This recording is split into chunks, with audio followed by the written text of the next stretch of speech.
You know, I'm mad that, like, even at your level now, where you've been on the Olympic stage, been on the Arnold stage, you're still sucking up energy off, regular general public. I love it. Like, that gets me emotional for some reason. Like, I can feel, like, my eyes will water because for some reason I don't know, I just appreciate, I take such joy in others not feeling shit. Yeah. Because I don't want anyone to feel shit.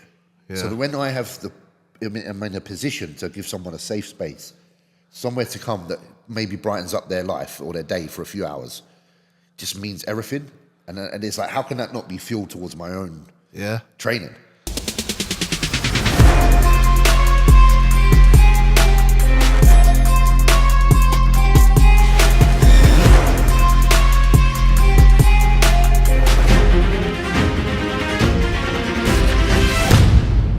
What is going on, people? Jumping in on this podcast to let you know about our incredible sponsors, Trained by JP, aka TBJP, the one-stop shop for all your bodybuilding needs.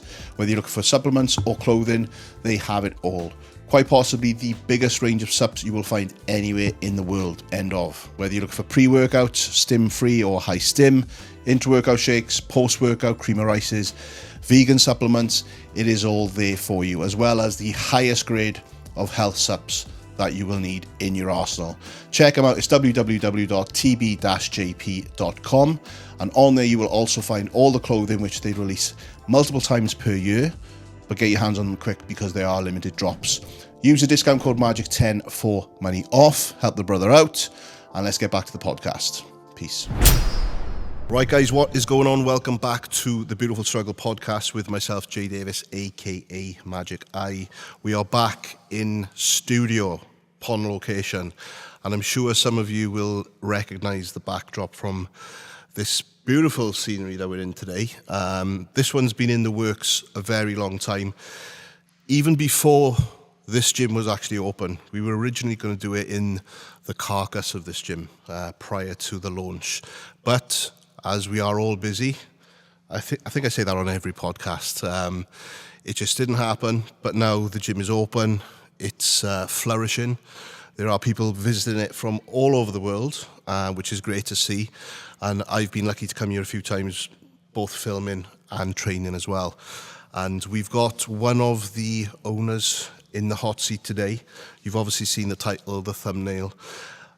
Normally I do my little rundown of accolades as an introduction. This guy, he's not getting one because personally, when we talk about UK bodybuilding, my opinion, and I'm sure many of you guys watching and listening, is that this guy is UK bodybuilding, and we'll leave it at that. So without further ado, introducing Mr. James Hollingshead to the Beautiful Struggle. Jay, what a lovely introduction. Mate. Almost brought tears to my eyes. Well, I'm just out of prep, so the tears were close. The emotions are there. They're definitely there. No, honestly, before we even start, that means a lot. It's very, very nice. And it's a great way to start with positive energy. So thank you. Definitely. We're all about that positive energy, man. And welcome, of course. Welcome to the TBJP 𝘗𝘳𝘰𝘶𝘥𝘭𝘺. 𝘗𝘗𝘰𝘶, yeah. You are familiar, so yes. Good to have you back. Mate, I love it here. I do love it here. And it's a nice spot because when I'm Pond Road for shoots, it's literally 10 minutes off like one of the main roads that I use. So if I plan my day correctly, I can just divert myself down here, get a session in, or on the way home, just divert myself. Yeah, I noticed actually, just logistically speaking, obviously if you're working a bit more north.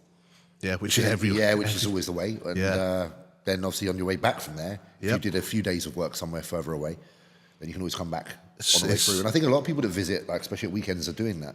Is it kind of like a destination gym? Do you think it's like becoming that? I think so. I think, like you say, because it's quite easy to access off those main roads, you have like the M5, I believe it is. So people they use that road a lot. So if they can cheekily say, you know what, we can throw in a gym visit on that day, then this is the hot gym to come to on that visit. So yeah, we do get a lot of people coming, especially from your area as well, actually, like Wales. I've seen a lot of like people that I follow on Instagram tagging and like when they've bumped into yourself or Jordan, getting pictures and that. And it's good to see because I think I don't know. It might be just me speaking because I'm from Wales, but it feels like sometimes Wales is like in its own little bubble, and kind of gets pushed aside a little bit. It does, like. Yeah. And even the people there, they kind of like get stuck in a rut of staying in Wales. Whereas obviously the last few years for me, I'm hardly in fucking Wales. Yeah. So it's good to see that people are making the effort to come up here. It's like people create an imaginary wall. Isn't it weird? Just because it's like the country has a different title. Yeah. It's like, but the wall doesn't really exist. Like, you can travel further, deeper into Wales than you would have to travel to come to here.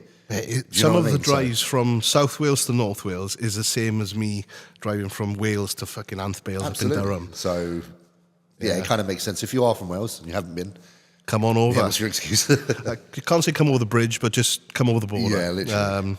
But yeah, man, it's great to obviously get you on the podcast. Thanks, You've had a very productive couple of years. I think with your career, obviously, it was always like that anyway. But step up a notch in terms of just your stock level in the industry, I think. And is that coming down to this? Obviously, your opinion, is that coming down to your competitive career, or would you say it's to do with your consciousness of putting yourself out there more on social media? It's a blend, isn't it? It's very much a blend. I think Isn't it's 50, all like one that's taken. Yeah, I don't think one can get you where you want to get to without the other. I know very successful bodybuilders, stage-wise, who perhaps haven't put themselves out there quite enough, that don't have that rapport with an audience. Yeah. But then at the same time, you can't just build a rapport with an audience having not conquered anything. Because then what's the validation behind your following? It's kind of, you definitely have to have something in both. And I always kind of watched other individuals who had done it well prior to me, and not like tried to copy them, because you shouldn't try to copy anyone, but you just learn a trick or two. You just learn how to approach people and things. Yeah. You got to spend 50% of your time chasing the titles, but you got to spend 50% of your time also shaking the hands and putting yourself aside to be available for people. Yeah. And I think that's I'm not the most successful bodybuilder in the world. Of course, there's people like Jay Cutler, multiple Mr. Olympias and stuff. But I will say that for, where I'm at in terms of like ranking system, I've managed to build a pretty good rapport with a good amount of people because of just, again, like I say, just taking the time to be available for people. Yeah. And that's not me like, saying, yeah, James, well done. No, it's not that, because I actually enjoy, and I think it's a good morally to put yourself into situations where you give your time to people. Yeah. So that's just, I do that just because as a human, I would feel like I'm not, I'd feel like I'm sort of not underachieving, but I would feel unhappy in myself and my own existence if I wasn't someone who liked to have conversations with people and made the most of knowing about others as well as myself. Yeah. You're definitely that person, that two-way street kind of person where, I was going to ask you, you obviously answered it for me. Do you enjoy that part of it, of being the people person and shaking hands and kissing babies and all that stuff? Yeah, I definitely do. And again, it's not even just within the bodybuilding. I was taking a walk today into town, and I walked past a stranger who had his bicycle with him. The man must have been in his maybe early 60s. Smaller gentleman, but probably really fit. He had his bicycle with him, obviously. And, he just made a little joke. He's like, man, you're a big guy, blah, blah, blah. And I went, yeah, but I'm not as fit as you. I said, I should be on one of those more. And we just had this brief exchange. And he was like, keep it up, man. Nice to meet you, blah, blah, blah. Went our separate ways. But that feeling I always come out of a conversation with is like a real high. So I know that for me is like one of my reasons for being, is having a conversation with someone, even if it's someone I don't know, and just feeling like you've imparted something upon each other, positive. Yeah. And I can walk away from those experiences always with a smile. Yeah. Because we're always looking for what's going to make us smile. Like in life, we feel down quite a lot, and sometimes we're like, why can't I find something that makes me smile?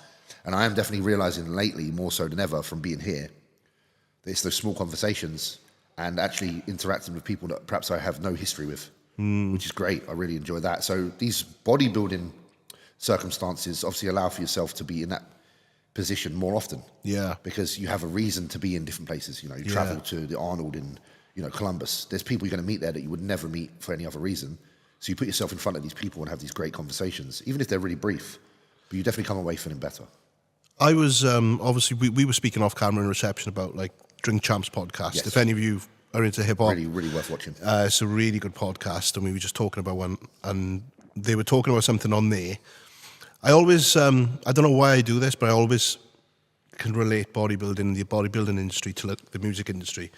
And Nori, who's the host of the podcast, was talking about the new generation of rappers and how they don't pay homage to the older guys.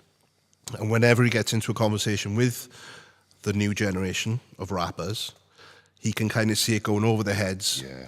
And then, like, it's like a pointless conversation. Sure.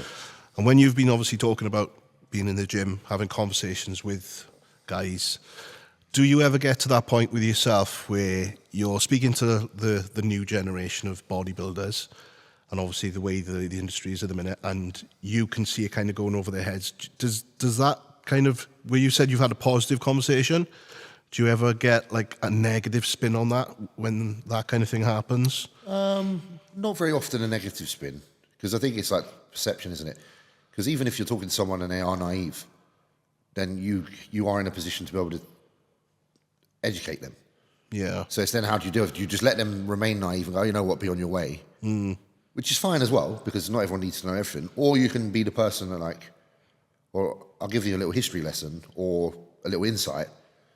Then if they don't wish to take it in, and obviously if it's going over their head, then obviously you know it's not your kind of jam. Just so beating a dead horse kind of thing. Yeah. It doesn't happen often. Yeah, that's good. You can find respect in every conversation to a degree.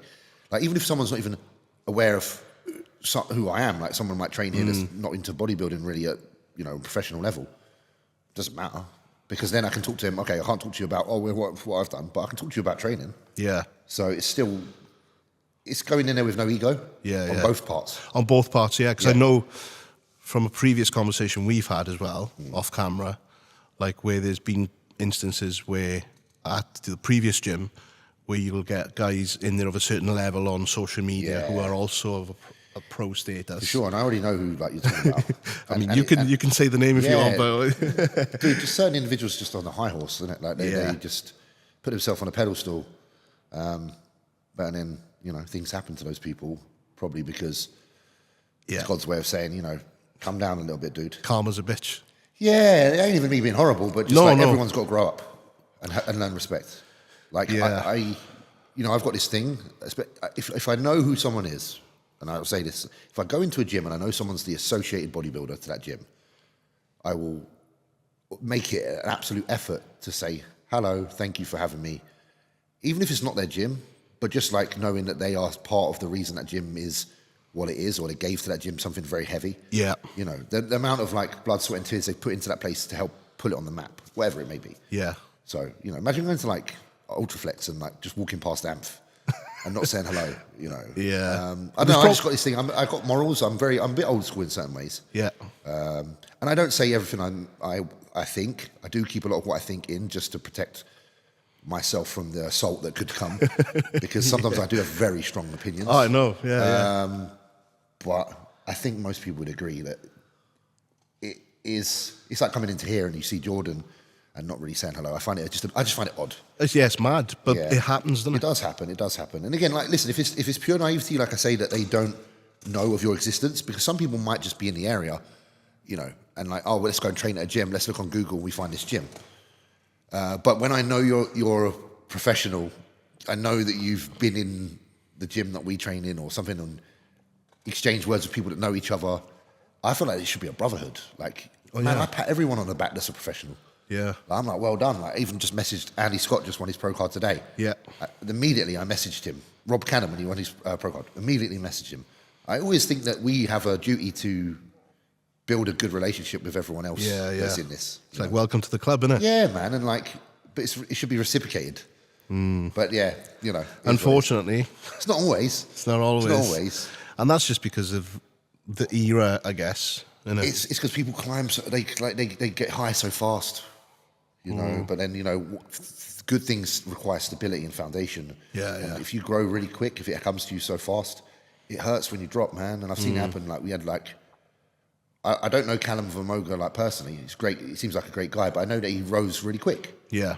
And I know he's had some hard times. And I'm not saying he deserves those hard times or anything. But I'm just saying he was obviously experiencing some struggles. Yeah, yeah. It's the rise of like this popularity and then like this sudden realization of life and the pressures that be. Yeah. So sometimes people are affected by that. It seemed like he like crashed quicker than he came up. For sure. And I see that kind of happening with a few people. Yes, so, yeah. And I don't wish it on anybody at all.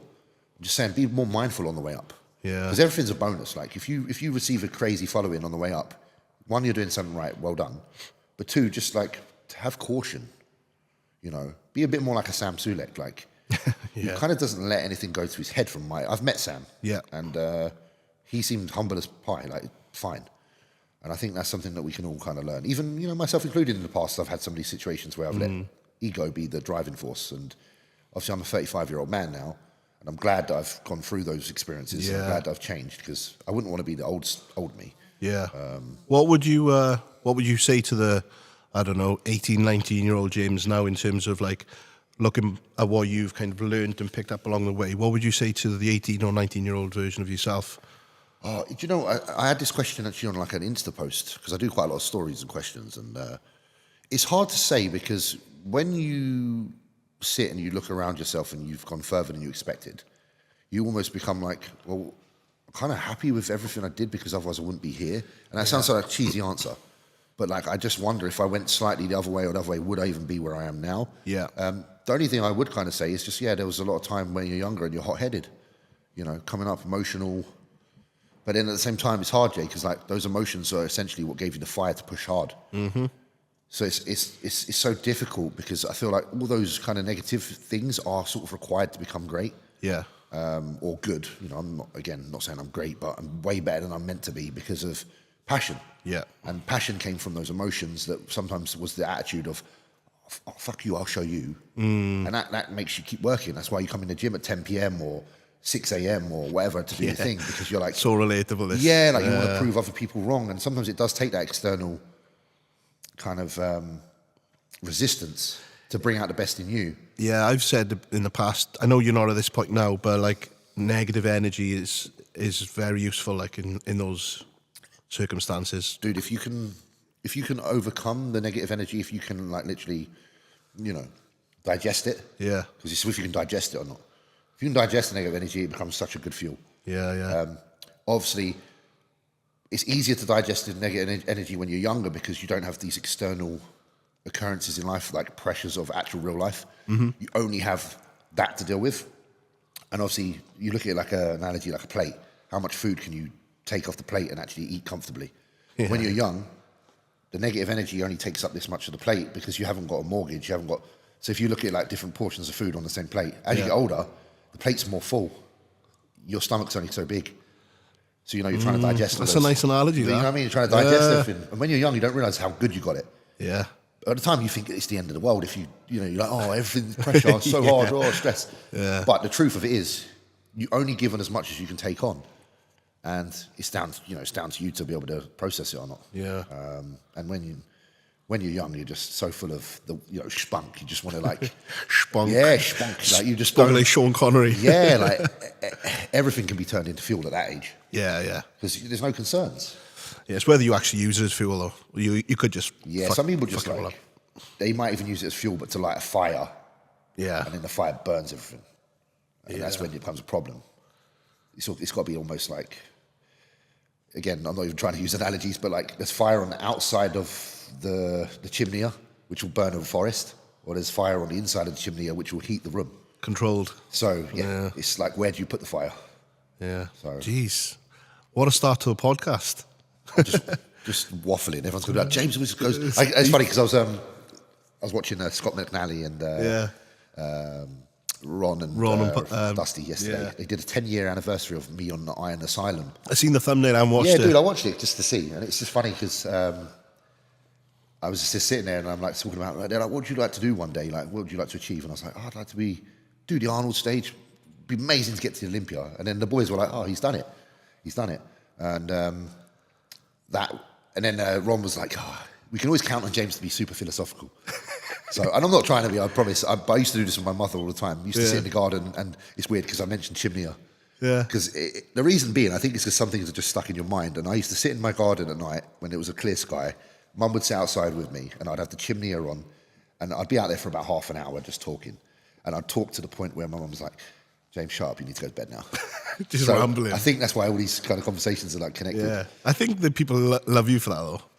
Because I think I'm clinically something, but I just never get checked. Yeah, there's something a bit weird. Pick one. Yeah, Pick one off the list. Yeah, but hey. But no, I think you obviously you do get deep with it, but there's always sense. Like, you're not just talking the deep shit just to talk the deep shit for the sake of it. There's always like sense to what you're actually saying. Yeah, definitely. I always talk. I talk in a way that I wish for people to, one, be able to understand it, but also to relate. That's why I sometimes try to mention things that are relatable. Yeah.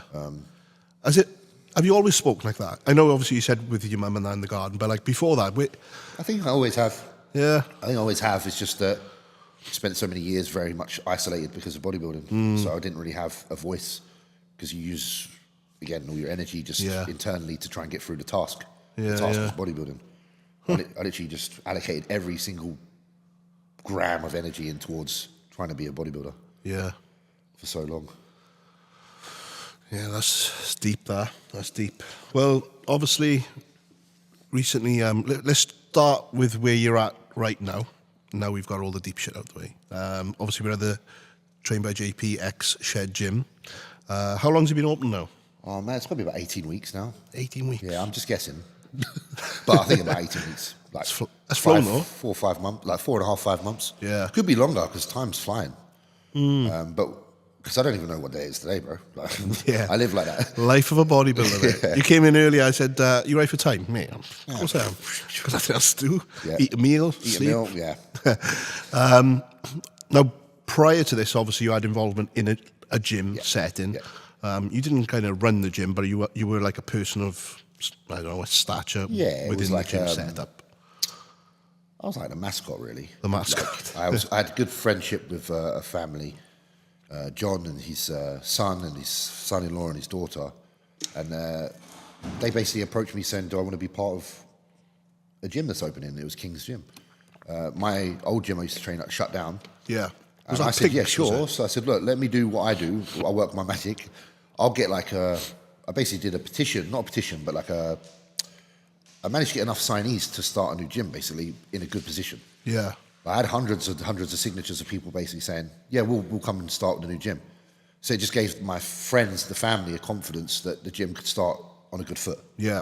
And then as like kind of a thank you, it was like, okay, well, you're involved, you're on payroll, you can train here, do whatever you want.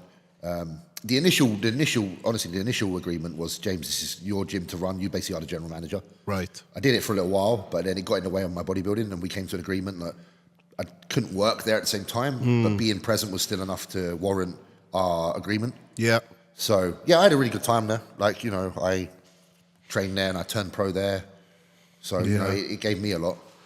Have you seen, obviously, since now owning your own gym alongside Jordan and Corin, what have you seen much of a difference in terms of like how the setup is and stuff, in terms of like you see things your you didn't position really now? understand, like costs and stuff. That's one thing, you know. Obviously, it's a really expensive. Yeah, that's endeavor. a big one. I'll tell everyone imagine. That. I mean, looking at the kit in here, mate. Yeah, there's definitely like, a cost involved, dude. But it's one of those, isn't it? Like with equipment, your gym really is only as good as what you offer people to use. So you do have to be prepared going into the development of a gym that money is something you're going to have to part with. Yeah. And it's quite easy to part with money, though, when you know you're going to use the kit yourself. Oh, yeah. Because then you're like, these toys are for my members, but they're for me as well. So toys and the toys, me and Jordan really had no problem buying stuff, really. How many bits of kit would you say is in? Because obviously you've got next door now as well, Over isn't it? 100. Over 100 bits of kit. I remember counting, like, because I did the floor plan initially, so I had to have a list of all the items. Yeah. And there was like high 90s on there, and then we accumulated a few extra pieces as well. So there's over 100 pieces of equipment in here. Yeah. And then next door, probably about 14, 15. Already in there? Yeah, just sitting there. They're not in their place yet, Yeah. but they're stored in the front. So again, yeah, maybe 115, maybe something like that on average. Decent, that. So it's a decent amount of kit. Yeah, because like, I'm not sure if like that makes any sense to anyone, but it's very cramped in here. Obviously, you can get in between the kit, but there's kit everywhere. Yeah. So that kind of just shows you the scope of like what. That's again, you say that's why it's so important to have a floor structure. Yeah. A floor plan. That's why you'll notice there's like alleyways to walk. Yeah. Pathways to every. Yeah, section. yeah, that's it. So that's because you could be even crazier and fit more kit in here, but at the expense of flow. Yeah, you'd be on top of each other. Orientation. Like one thing that I really appreciate in a gym space is that I can get from one end to the other, one side to the other, without being blocked by anything. Yeah. So when I was like laying out this whole floor space, I considered these routes, and I basically considered what would someone do if they was in a wheelchair. Yeah, Because that's your easiest way to then tackle that. Because if someone in a wheelchair can navigate via, their pathways that have been set by you, then no one should have a problem. Yeah. And again, obviously, we do have some wheelchair accessible equipment in here, so I did have to consider that anyway. Yeah. So there's a lot of things you don't realise. You can have a space and just throw equipment into it, but that doesn't work, man. No. We can have exactly the same gym tomorrow, same kit in the same space, but if it was laid out differently, it could deter or attract more. Yeah. And that's why it's so important to consider that. Yeah. A gym has to feel right. It's like a home, isn't it? Like imagine having, when you're like sofas in the wrong place and you just know it's in the wrong place. Television's on the wrong wall. It's no different in the gym, man. Like down to where's the light coming from? If you're laying on a piece of equipment, what's it looking at? Which direction? How does the kit sit next to another piece of kit? Does the orientation of the kit suit the movement of the kit when it's actually in function? So there's so many things. Are you, would you say, I'm just going to reset this camera while I talk. Would you say that you are, would you say you like this in the house with interior design? No, not at all. No? Not at all. I leave Yannicka to everything in the house. I was going to say to Yannicka. But I would do if I was given if Yannicka said to me, you can be in charge of this, then I could. But the only space in my house where I'd feel that way towards is like my gaming room. The gaming room, I was going to say the man cave, innit? Because this is the difference with me and like, let's say Yannicka. I am at the point now where I'd rather pay people to create my vision. Yeah. Because I just don't want to do it myself in a house environment. Mm-hmm. In the gym, I'm really picky. I do it myself. This is your place, isn't it? Yeah. Literally, most of this kit I put into place. The prime racks, I moved them by myself. Like, I literally got 4 skates, 4 dollies, got them up on the dollies, and I rolled them from one side of the gym to the other. I think I remember being in here one day. I don't know if I was training after a shoot or before a shoot, but you were in your boxer shorts. Oh, no doubt. And a T-shirt, just about, or maybe a vest. And you had the fucking dollies, and all you were doing is like moving kit around and you're on your own. And you move it multiple times. You look like you're having the time of your life as well. You do, but it's funny because you're just figuring it out. It's like anything, isn't it? You'll put something in a particular position and you look at it for a moment, you go and stand around it at different angles and you eye it. And if it doesn't make sense, then you just move it again. And that's ultimately what it takes. It's just one of those things, isn't it? But I am really happy with the layout now. I feel that the layout's pretty decent. It's really good because you've added more bits in again since I've been here last. Yes. I think I saw Rogers hip press. The Rogers hip press, the Arsenal strength pendulum. Yep. That's new, I think. Yep. You know? So then I moved the Cybex squat press over to the mirror space. So trading I'm trading out some of the equipment that we don't think that is as good and slowly trading in superior pieces. Yeah. So like 1 for 1 when I can. And that room next door is going to be a leg room? Well, now I think it's just going to be a room. Just a room? Reason being, Jordan was training in here. He was using the Pit Shark. And he was like, it's so good to have that air, like when you're training legs heavy. Obviously, if we put legs in a room, airflow is not going to be the same. No. And Jordan's a big chap, so he needs a lot of air. So I think for our members' sake, it's best to keep legs actually in more of an open space.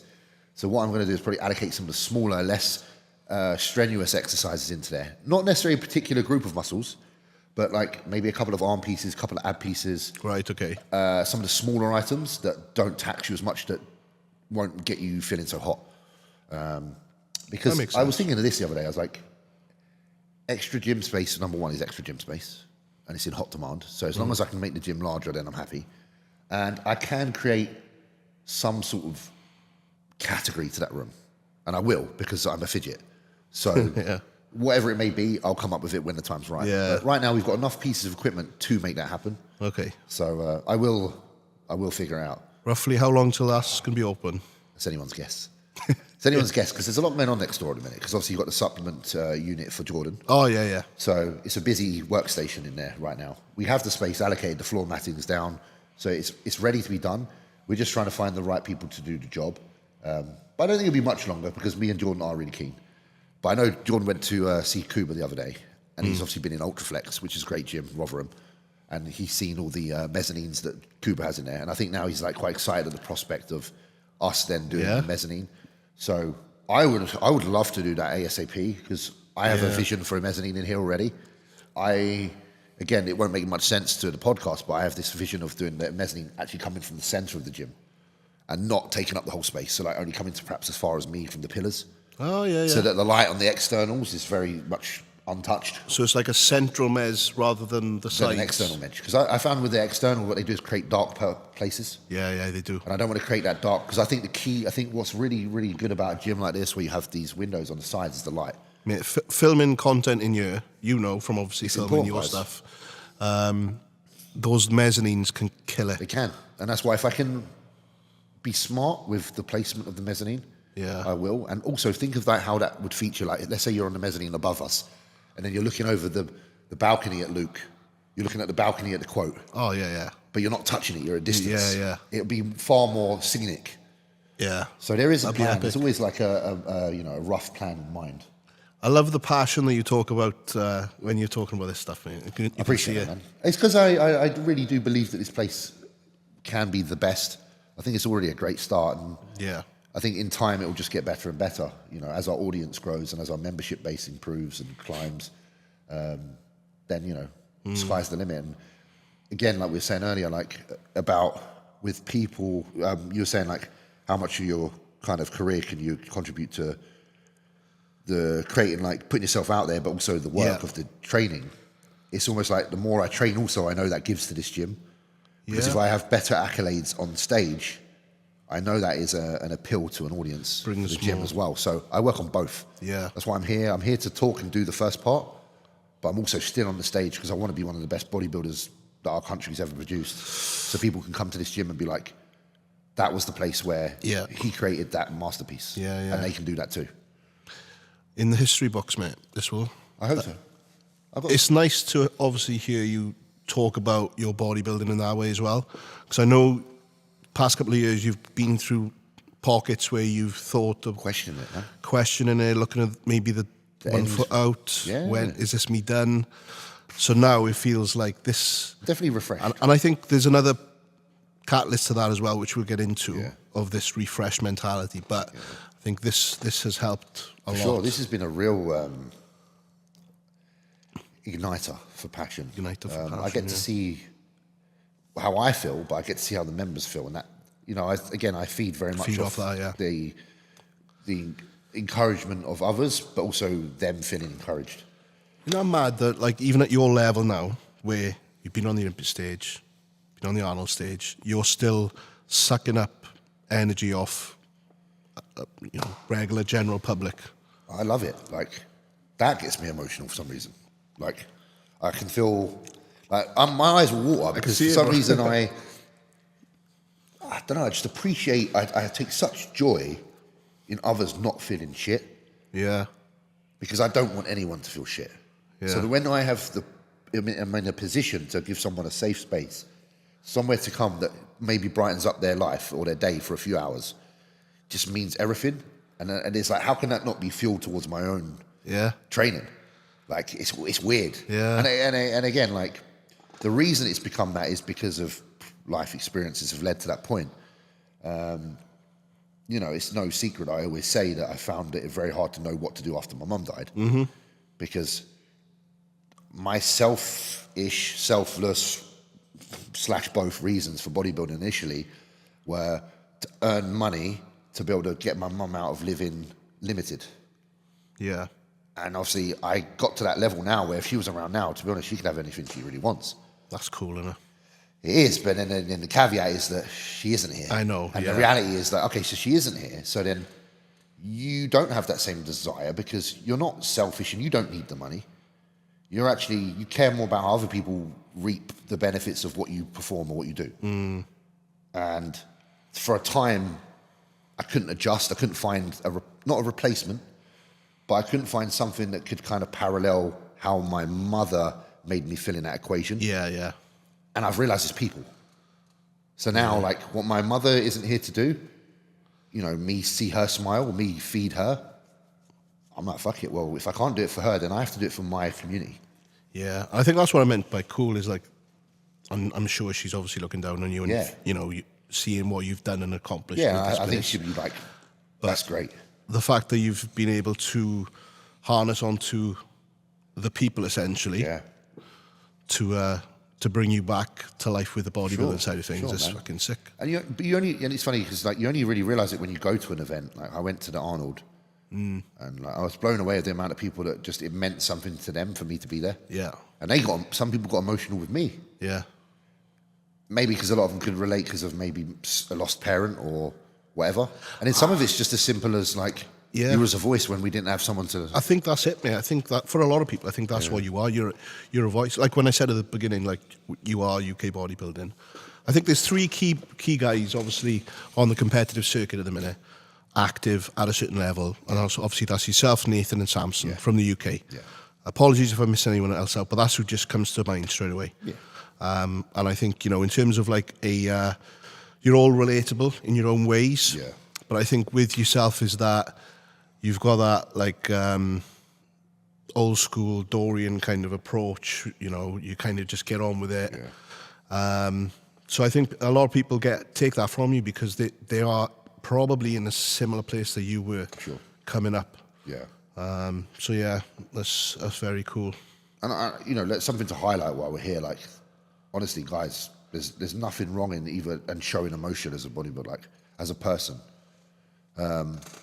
You can be just as hardcore as any bodybuilder and yet still have moments where you reveal your inner feelings. Like, don't be worried about that. Yeah. Some people don't do it because they want to keep the hard face on. And some people generally just don't feel that way. Some people have not a lot of emotion. Yeah. I was nearly gone then when your eyes were tearing up. I'm 3 weeks post-show today. 3 weeks post-show, the Estrogen still needs to get a little bit... I was like... but yeah, like, again, this is, it's a bodybuilding podcast essentially, but what's great is that your podcast allows for people to talk and then actually show people that bodybuilding isn't just some like weird, obsessive desire to just have something that's considered the best physique. It's actually far from that a lot of the time. There's obviously a lot of bodybuilders out there that do look at themselves and like, yes, I want the best physique in the world. I look at everyone's physiques, whether they're slim, lean, big, blah, blah, blah. I don't actually think anything really looks better than anything else. I look at bodybuilding as a means. Like I say, it was a means for me to make a career. Yeah. It was a way for me to, again, like I believed it would be an exit for living poor. And that was just because I watched, I don't know where I got that impression from, because it's not like I saw many rich bodybuilders. But I think just because it was so obscure when I started, when I was younger. Yeah. And the obscure achievements I always thought were so out there and wild that they were deserving of maybe creating good life. Yeah, okay. 'Cause I thought if you do something that no one else is doing, if you try to become something great that is rare, rarity for me equaled, it's like, well, I just associate it with like a rare stone. A rare stone is worth more than a common one. Mm-hmm. So when I started bodybuilding, it was a very rare thing to be a good bodybuilder because there wasn't many. Yeah. So I just thought if I can become something rare, whatever that may be, that will open doors and it will create a good life. Yeah. It's very different now. That's why I find it hard. I don't necessarily find it hard. So I find it, I would find it hard. I would find it hard now. I don't think I'd have the same passion to get into bodybuilding now because I think that the allure for me was the rarity. You put something on your story a day or two ago, kind of touching on that, I think. Yeah, a little bit, just like... Yeah, what was it? It's almost the other way around now, what I was trying to say. Because what I was trying to say on that story is that don't feel pressured to be the common... That's it, yeah. Theme. Yeah. Because it's actually bodybuilding's very much the opposite of what it was when I was younger. Yeah, yeah. When I was younger, it was like... To do it was uncomfortable because the public would look at you like you're weird. Now, people feel uncomfortable if they don't train because the public would look at you like you're weird. So what I was trying to say is don't give in to the pressures of having to follow, because when I was younger, I didn't. I chose to bodybuild to be different. So if you don't want to be a bodybuilder, but you feel pressured to be, don't be. Because a lot of people get into bodybuilding just because of actual peer pressure. Because it's almost like if you haven't ever done a show or if you don't get lean, that you're not doing something good with your life. When you can do so many good things with your life that aren't so many more different avenues. Oh, absolutely. So, and I said that from a good place because I've got a lot of friends on social media that I see struggle. Yeah. And I don't really think they're really into it. What, in the bodybuilding world? Yeah, that I follow, and I would never say it to them because I don't want to bring anyone down personally. Girls, boys, whatever it may be. I see that their fire isn't really in it. Yeah. And if they are doing it, I see it as I see them doing it because their circles do it. Yeah, okay. And I'm like, you're doing this because of peer pressure. Yeah. But if you woke up in the morning and it was true to your own heart and your own inner message, would your inner message say get up and do cardio and get lean for a show? Probably not. And I'm not speaking for everyone. A lot of people are proper. Oh, yeah, 100%. But I'm just saying, I see a lot of people cry and hurt from something they don't necessarily want to do for themselves, it's to do for other people. Yeah, I've said something in the past on posts or whatever about people trying to force an obsession because they're seeing everyone else obsessed with this thing. They feel they need to be obsessed with it as well. So they're doing everything that the other person's doing in terms of, their cardio, etc., or clothes, Just so you can sit at a table with them and have something common. At the table. But then the reality is 6 months, 12 months, 2 years down the line, they still look the same. And that... I think a lot of people live a lie to not feel like they're being an outcast. Yeah. And I feel sorry for people like that. And I think they're the people that should speak. Yeah, it is rough. It's rough, definitely. And it's difficult because obviously it was easier for someone, 15 years ago to get away with trying to be something different and not feeling like you had to follow suit. Because everyone was playing football when I was younger. But it was easier to avoid football because I didn't have it plastered in my face. Yeah. And it wasn't like globally spoken about on your hand daily. So I do feel somewhat sorry for people now. And I know that a lot of these podcasts sound like we're always go back to talking about social media. Because social media is great. Listen, we're sitting here now doing this. Yeah. This is because of social media. It's a great thing. But what we need to do as people with anything, it's like we were talking about earlier, perspective is so key, and we need to be able to take charge of what we allow in, put out what we wish to, but not be controlled by what is put out there and feeling like we have to accept that that is what we should see. Because we don't have to see what we don't necessarily want to see. Yeah, yeah. I know it's harder now, but we need to just be in control. And again, a lot of what I'm speaking about now is just... it's coming as we speak. Yeah, yeah. It's just organic talk. We're having a great conversation. It's just about being mindful of what you consume on a daily basis. I've had to mute a lot of people. Because it doesn't give to you. Because, it gives something to me and it gives me the wrong... steers you the wrong path. And then I'm like, I've had enough of that, so I'll mute them. Dude, we all get it. Yeah. If we're constantly looking at someone who's showing off their cars every day, it's like, as much as you might not even be a car person, after a while, it creates this feeling of underachievement. Like, wow, I can't afford that. Or you start even disliking the person. Yeah, because that you're shouldn't be the case. This guy again. Like I say, they're not probably a bad person. No. It's just who they are and what they are. Yeah. It's a difficult time for the younger people, and that's why, again, having a gym, having people come in, that's another reason why I do try to take time to talk to them, because I feel like if we don't take that responsibility to give them time, then the things that are teaching them or the people that are teaching them aren't actually people, it's what they're consuming. Yeah. So if we want to save people, if we want to give them opportunity to live better and feel better, it's kind of down to our generation to actually put ourselves aside for a moment and talk to them physically in person. Yeah. So so there's some influence from reality. Because imagine your only influence comes from that and how lost you can become. Yeah. I get it. I do believe depression is real. And I do believe there is as many cases of people saying as there is now. But I also believe that it's created by the situation. Yeah, it's created easily because of that. Yeah. Again, just us waffling, talking about some stuff. Chatting, chopping it up. Yeah. Like I say, we talk about, for everything positive, there's some negative to talk about, there's some negative, there's some positive to talk about. And just on that note as well, in terms of people, where we've said about trying to force themselves into something, I tried to force myself out of it, going back end of last year. Yeah. And I found it more difficult to be out of it or off plan than being on plan. And then after a few conversations with Jordan and Corin and that, when I come down filming, after kind of words he spoke to me, I was like, I need to get back to it. Jordan tried the same.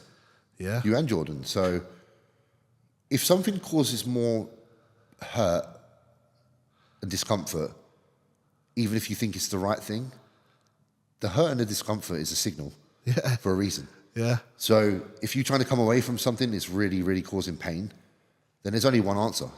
Don't go away from it. Different if it's hardcore drugs. if you're having a, if you're withdrawing. Yeah. But with performance enhancing, fine, but they are. But I mean, like with actual things that you enjoy doing, hobbies and stuff. Yeah. It's totally different. If it gives you joy. But then again, let me say this, sometimes you do need to try to walk away to then see that you did really appreciate what you had. That's it. And it was probably beneficial for you that you did try. Massively, yeah. Yeah. And I think the same for Jordan. Definitely. He's enjoying training right now more than probably he has for a long, long time in regards to his progress. He's put it out there and said, it's not until you walk away from something you realise how much you fucking cared about something, isn't it? And I said this on, I think, my prep movie about people have gone through it in relationships, in jobs where they think, I need to get out of this job, I need to get out of this relationship. And then suddenly they're out of it, and then they're looking back and the grass definitely isn't greener. Relationships is often the one. Yeah. It's like, oh, shit. Yeah. Especially in prep, and you're like, oh. Grass is greener. No, it's not. No. Like I say, water the grass you're currently on, it might be better. Yeah. Instead of just thinking the grass is greener, nurture your grass. But yeah. Nurture your grass. Nurture your grass. Sounds like just trimming your pubes. Yeah. So I alluded earlier about another catalyst of this passion. Yeah. And I think a person that's come into your life recently, which is Stefan, just from being around him with what, Nathan's kind of built up the last couple of years with him as well. I know it's very early days with Steph, but do you feel he's kind of put something into you in terms of because we know, and you've said it yourself, you're uncoachable, or have been perceived as uncoachable. Very close to uncoachable. So do you think Steph being in your circle now as coach, do you think that's fueled a little bit of... Yeah, I think because the alignment of character is there. Yeah. Again, I think it was probably mistaken words me saying I'm uncoachable. Yeah. But, you speak on something how you feel at the time. And I was like, man, I must just be uncoachable because I just didn't feel the synergy between me and people. Yeah. It was just Paul's show that was as well, wasn't it? So it was when we did when we did the podcast down in Orpington. Yeah, it was around that time. It was fresh off stage, so you're obviously... Fresh off stage, you got a lot, you're pondering a lot. Yeah. With Stefan, it does feel nice. Like you say, it's really early days, so there's not really much that's been discussed, but I like that way because it's kind of I'm allowed to live right now. I'm not pinned down to some super extreme regime. Yeah. And we all need that sometimes. And Stefan makes me feel like you can still progress doing that, whereas other people make me feel like I can't. And I don't know what the right answer is. I don't know whether the right answer is that you should be militant all the time or you can have some flexibility. But I do know, for looking at myself and how I am as a person, having some flexibility, and I don't need all the flexibility in the world, but some, just allows me to flow through my life better. Yeah. And ultimately just live an existence that doesn't make me feel depressed, really. I feel like the minute that the shackles are on me and I'm kind of tied into a place, I just start to feel a certain way. Yeah. And it's a negative way. So I don't know, with Stefan, I've seen what he's like. He gives, a client a few meals off and stuff here and there, and it may not sound like to some, but when you've been doing this for 15 years competitively, you do get to a point where you're tired of just being in a regime. Yeah. There's got to be something to that, having that little bit of life sprinkled on. For sure, because... bring that stress down. And absolutely, because the stress is accumulative, like all things. So the longer you do this for, the harder it gets, in my opinion. It doesn't actually get easier. A lot of people are the more you do something, the easier it gets. But it doesn't really, because with bodybuilding, you're obviously offering up years. Yeah. And I'm not saying that, I'd rather have this really free-flow life where I go out for lunch with friends and then go out for drinks in the evening. I don't mean that. Yeah. But I just mean that being literally unable to go left or right and only allowed to walk straight for so many years in a row does something to a person. Yeah. And if that can be prevented and you can still get good results, I would opt for doing that. Yeah. And I just feel like with like Stefan, I have this little bit of room where I can go a bit longer because of it. I think if I was under like the super strict regimes now, I would just probably be tired of this, like on a competitive level. Never be tired of training. No. But with the competitive land. But that's kind of where you were anyway at that point. Yeah, and that's why when I did the Arnold in 2022, that's why I did my own thing, and I was pretty flexible. And I had a good result that year. I qualified for the Olympia by winning the Tsunami Cup. Yeah. And that was off my own choosing to be pretty relaxed here and there, just to allow for things to continuously moving forward, but not too fast. Yeah. That it kind of burnt me out. So it's just got to be, I don't know, you have to take into consideration your character at the same time. There's no wrong or right answer to how you prep guys. Like some people do just want to be locked in, and that is what they need. Yeah. And I've done both, and both do work, but then you just have to consider where are you in your current like living? Yeah. Like your life right now. Does your life allow for that or not? It's like Sasan actually. Me and Sass had a chat. So Sass is obviously doing his own prep now. Yeah. He's had 2 children since he last competed. He messaged me and he said, look, Jay, like I think I kind of need to take the reins on my own thing. Not because I don't love Chris. It's just that my life has to fit around reality. Yeah. And I said, I totally get you, bro. That's why I did what I did. I said, you know exactly what you need to do. You're in control. It doesn't steer you anywhere further from the progress. It just means it allows you to be more fluid and progress around the requirements daily. So, you know, we had that conversation and he's been smashing it. Man, he looks ridiculous. Exactly. So it can be done. You can have some fluidity to your approach to everything if you're just good at making decisions. Yeah. Because ultimately all it is you've got to make a decision based on like what's being thrown at you. Yeah. And it's the right decision or a wrong one. And someone like Sass is clever. They're never going to make the wrong one. It's as simple as, oh, today do I need a little bit more food, a little bit less? Like you just move your meals around. Yeah. And he probably just needed, again, like me, just that little bit more flexibility to feel like he can truly commit. Yeah. And that's like, again, I've gone full circle now. That's what Stefan kind of makes me feel like, because I know he's pretty much allows for me to say what I need to say and then makes it work. Yeah. So far. So in regards to Steph, Yeah. plans going forward then? So off season right now? Not even that yet. Just on a health period. Just a health period? 2 months of just like health period. And any day now, because we said 2 months, which would have been April and May. Yeah. We've obviously seen May the whole way through now.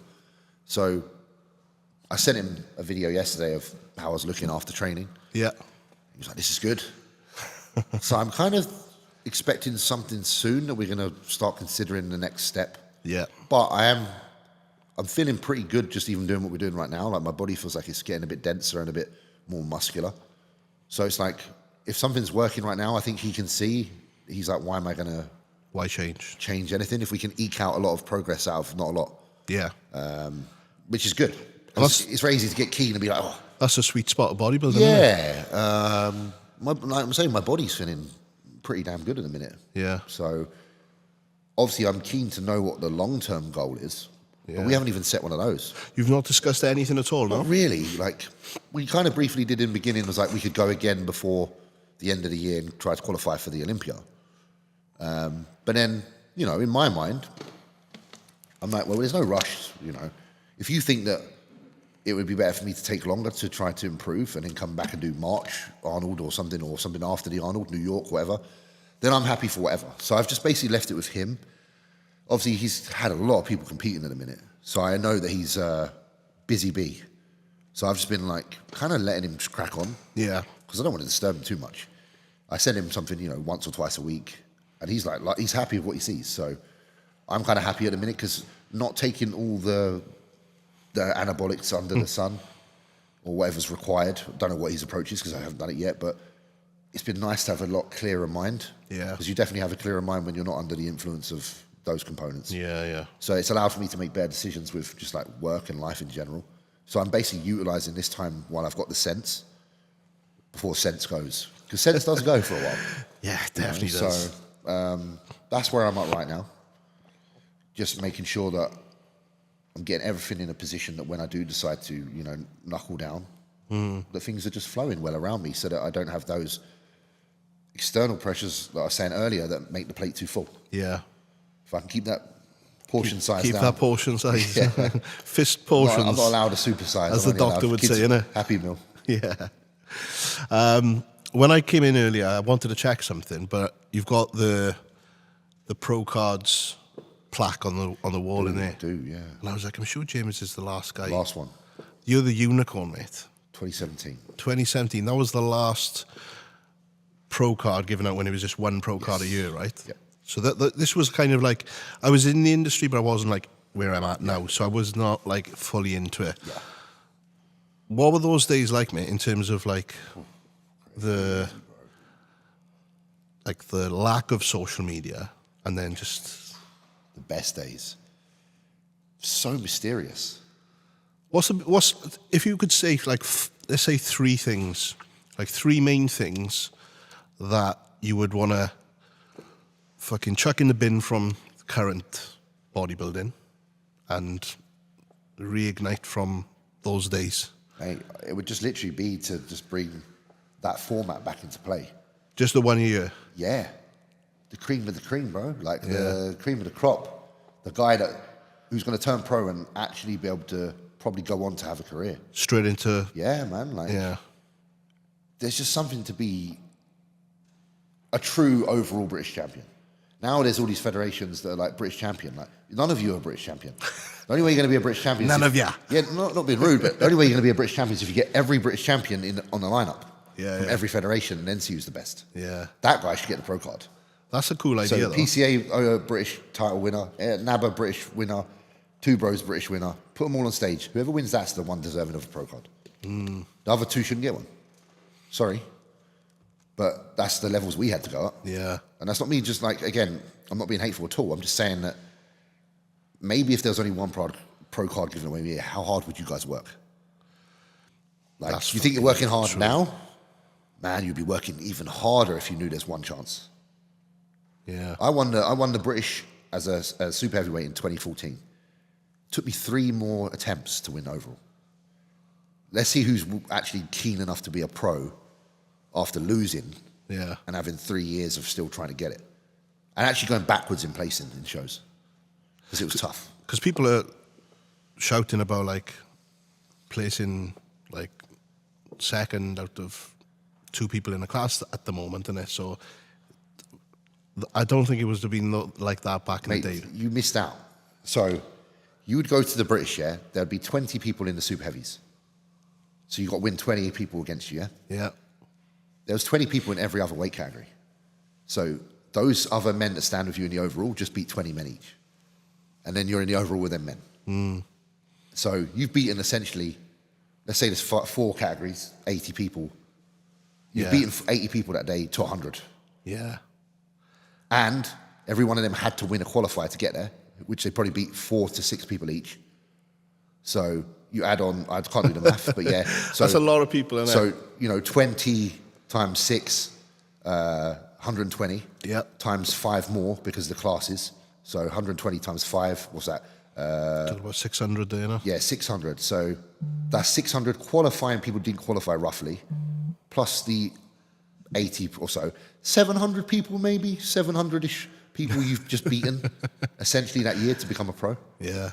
Whereas now you can go there, you qualify for the pro card, pro qualified just by turning up at a regional, don't you? Out of shape, yeah. Some shit Yeah, like you that. don't even have to be in So shape. you can come dead last. You can go, I'm just going to turn up because I want to do a show later in the year. You get given an invitation, and then you can prep really hard to beat 5 people, and you get given a pro card. And that's not me taking anything away from these guys because they can only work with what they got. Yeah, it's not yeah. the people. The people aren't the problem. It's the setup, it's the problem. But again, caveat to that, I do understand why it's done. It's good for money, it's good for business. Yeah, it's business, isn't it? So I can't moan. I'm just saying, like, if you really wanted to have that like kind of feel again with bodybuilding, it would have to go back to that. But it's never going to happen because it doesn't make sense on a business level. Yeah. And it is a business at the end of the day. And things do have to evolve, and we get that. They do, and the argument could be, well, there's still a lot of hype and a lot of fun when it gets to the pro ranks, which there is. You know, still, there's only one Mr. Olympia. There's only one Arnold Schwarzenegger champion. Yeah, yeah. So it's just a shame that that kind of essence of inspiration and motivation and fun and energy now is only seen later. Later on, yeah. Because you used to feel it in a room at the bottom. You'd turn up at a qualifier and it felt like you were at the Olympia. The feeling was really, really strong. You'd see like, I remember like going to like the Beck Theatre, which was like the Southeast qualifier for UK BFF back in the day. And I'd see like Darren Ball, Daz Ball, walking around with a t-shirt on. Could just see his forearm and some dream tan on. And I could see the veins. And I was just like, fuck, man, I want to be like that guy.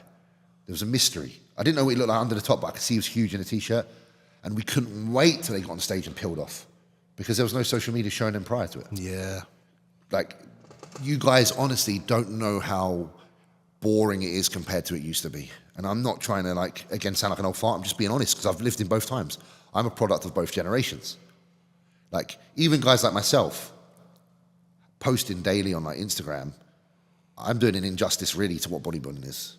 Because the truth of it is, I wish that sponsorships and all those kind of things didn't necessarily mean I needed to do that. Because if none of us could show our physiques and then only show it at the show, the hype would be real. You'd be like, you hadn't seen someone for a year, and then you're like, wow. And that's where the beauty of bodybuilding most existed. Yeah. And that's why the beauty of bodybuilding isn't really there now, apart from perhaps maybe say one or two people, like a Derek Lunsford, who wins the Olympia, qualifies then to be able to be Mr. Olympia every year. He can then go away and be the proper bodybuilder and hide for and then come back later and impress. It's hard for us to impress you guys now. That's the difficulty. Even though we got like good physiques, you see it daily. It's just so accessible, isn't it? Exactly. And then it takes away from it because you desensitize. And it's not until, I guess, you see enough of bodybuilding, you'll see where these like improvements are on a Derek Lunsford. You know, when he did the Pittsburgh recently. That guest pose, yeah. Yeah, you know, people were talking about like the improvements here and there. Yeah. And the only reason you can see that on him is because, like I say, he doesn't throw it in your face every day. Yeah. So you do see changes. Whereas other bodybuilders like feel obligated to check in daily. And again, it's because it might be something that's asked of you from a contractual position, or it's just a fear of being irrelevant. Yeah, you're kind of keeping up appearances a little bit. Yeah, because you worry that if you don't show, that people forget who you are. Yeah. And even like without people being in contracts with sponsorships and stuff, it's that little boost of... Sometimes it's that dopamine that you get from you yeah. putting it out and getting a few good comments from people that like you and say, you're looking great. And that's a drug in itself. It does. We all do it. Guilty. I'm guilty. Yeah. Dude, I put up like a back double bicep the other day out there doing a flex. And why did I do it? Yeah, because I want a response. Do you sometimes sit there like an hour later thinking... Hasn't had enough views. Why the fuck did I put that up? I usually think it hasn't had enough views. It hasn't had enough. Shit, man, it hasn't had enough. It'd mean no one likes what I've described. Should I delete and repost it? Shit, yeah. I need to do a better quotation. Tweak the algorithm. No, sometimes, like, I've been there myself and I'm like, why the fuck why have I uploaded that? Yeah, I do that sometimes. Yeah. Sometimes I was in a certain mindset at the time. Yeah. And I'm like, that was a bullshit mindset. Yeah. Div. Not often the time that I enjoy posting most is actually like just before I fall asleep. Something comes to me before I fall asleep, you kind of get this like thought of like, oh, that's cool. Yeah. And then I'll post. And it'll be like, you'll see it on my stories every now and then. It'll be like a just a random post. I don't know if I'm going to look on my phone live now, yeah, see if I've got anything from last night. Just while we're in here and being live. You're obviously not like playing into the algorithm whatsoever. No, by doing not at all. I'm in literally the just like, this is what's on my mind today. So let's go back. So last night's post. Did I do one? I don't think I did one. Damn, I don't think I did. Mate, the business gurus would slate you for posting at that time in the morning because it's not going to get enough views. But normally I have something that comes across and it feels very strong at that time, and I feel very obligated to post it. Yeah. Sometimes you can regret those ones. It's almost like when a man's super horny and sends a message to a chick. Oh, fucking hell. And you're like, I was like half asleep and I've done this message about life, and now it just sounds really off. Wow, Jesus. The algorithm thing, just speaking on that, with your content, obviously you're filming with Liam a lot now. Yeah. Shout out to Liam. Yeah. Do you play into any sort of like... I don't think so. I ain't got a clue what I'm doing. Does Liam? I don't know. Does he give you like input on what you should do in terms of Not videos? too much. Not too much. You just kind of I'm sure I could ask questions, but I suppose because I've just got back into doing like the YouTube and stuff, I'm kind of just happy to put it there in a minute. Because there was a time, believe it or not, where my stuff was getting a lot of views. Yeah, I remember, A few years ago, man, like, I must have just hit the algorithm all right. I remember I was getting like 100,000 views when I was with Chris. Yeah. doing my Europa Pro. So 2020-ish, actually. Maybe that was because people were at home. How often were you uploading at that point? Not super often. No? But the quality was just like, obviously, we know Chris is exceptional. Yeah. Perhaps as well, though, we have to consider that people were at home more because... COVID. So there's probably a few reasons. And it's unfortunate because with things like YouTube, my understanding is once you kind of fall off a little bit, it's very hard to claw your way back. Yeah. So I'm kind of in the clawing back process right now. You just got to stay active in it. Yeah, and the good thing is I don't mind financially doing that because, again, I feel some reward in giving. Yeah. I feel like my YouTube is a way to just like give a little bit. Yeah. Especially to people that aren't accessible and close by. So, you know, just even if someone gets a little something from your video, a little tip, that's cool. You need to get on the eating challenges. That'll spike your views. It would. And then I'm just guilty because I'm like, I could eat loads, but then I'm a bodybuilder. So in my mind, I'm like, macros. The macros are so off. Like I go into, you know, any food I eat, there's a subconscious macro count going on. Yeah. And it's hard and annoying to switch off. I wish I could. You would never do it purely for content. So that just shows where my content doesn't mean as much to me as winning. But then again, I know that the content wouldn't affect me really. Like doing what? A burger challenge once a month. Yeah. It's not going to do nothing, but I suppose I'm just imprinted with a certain way of processing and being orderly. Yeah. Which you take for granted because it's just who you are because you spend every day like it. But I'm obviously wired a certain way. Yeah. Because I would love to do these food challenges because I love food. But at the same time, the guilt that I carry when I don't feel deserving of that food is very strange. And it's not because I don't think I have a food issue. It's just that I'm too aware of what's good for you and what's not. Yeah. So you can't switch off from can't that switch off the, oh man, there's so much saturated fat in that, my poor arteries. Do you know what I mean? Yeah. And also, you know, I have a history where I know that genetically my cholesterol isn't the best. Right, okay. And cardiac score isn't as low as I'd like it to be. So I'm hereditary more at risk with the heart factors than other people. Yeah. So I have to be mindful. Have to be sensible. Yes. When I was younger, I didn't know. God, man, get me to the ice cream shop. Yeah. Dude, I was like, I would eat all you could eat all the time. I didn't mind. But, you know, you get older. Yeah. You get more aware. The more you know, the more you wish you didn't. How old are you now? 35? 35 now. Oh, you're still young, mate. Young enough to eke out a few more years. I've just hit the milestone, as you know, so... Yeah, but that's not even that far ahead of me, bro. It's close. It feels a long fucking time ahead of you, mate. Oh, man. But I say that to everybody that I see. I'm just getting up the post from yesterday while we're talking because I put that Q&A thing up. Yeah. And I think you have broken the record for having the most questions asked for the podcast guests. Just being nice. So just being nice. Take that. We've got some time. I think I'm in no rush. We're on like an hour 5, 6 maybe. Yeah, we can go a bit more. Watch till the end, guys. Watch till the end. Stay tuned. Stay tuned. So we've got, how many have we got? 2, 4, 6, 8, 10, 12, 14, 16, like 17 questions. That's not bad at all. So you only put it up yesterday. Yeah, Steve said that for this. We like quality, not quantity, so hopefully they're quality. So I'm going to ask them anyway, even though if we've kind of touched on them, so you can kind of reiterate your feelings on them. So your biggest frustration with the younger generation of bodybuilders, why so optimal? My biggest frustration with the younger generation of bodybuilders, I think, is probably, this is just a personal thing, too much time in front of a mirror posing before they've developed the muscle and the physique. Listen, I get it, practice the craft, like pose, blah, blah. Posing's important. But I see a lot of people like overly posing with a lot of passion. They got good choreography. But then I see them train and like the amount of passion they had for posing is non-existent in their training. And it's like, it's all good if you could be a posing coach. You've probably helped someone put together a great routine. But you yourself, if you wish to be a competitive bodybuilder, you've really got to kind of initiate that fire for your training. Because I'm not seeing it. And that's not everybody. No, I'm not saying that your whole generation does that. But it's quite common. It's quite common. You know, stopping in between sets to pose. I'm like, why don't you just get the workout done, finish all the sets, then when you're done, allocate a certain amount of time for posing practice daily after, so you have a routine. Yeah. I see that a lot. And it's a very simple answer, but that's what I see most of the kind of, I think, oh man, like, dude, if you attacked your like squats like you attacked the front double bicep, shit, you'd have some good legs. Yeah.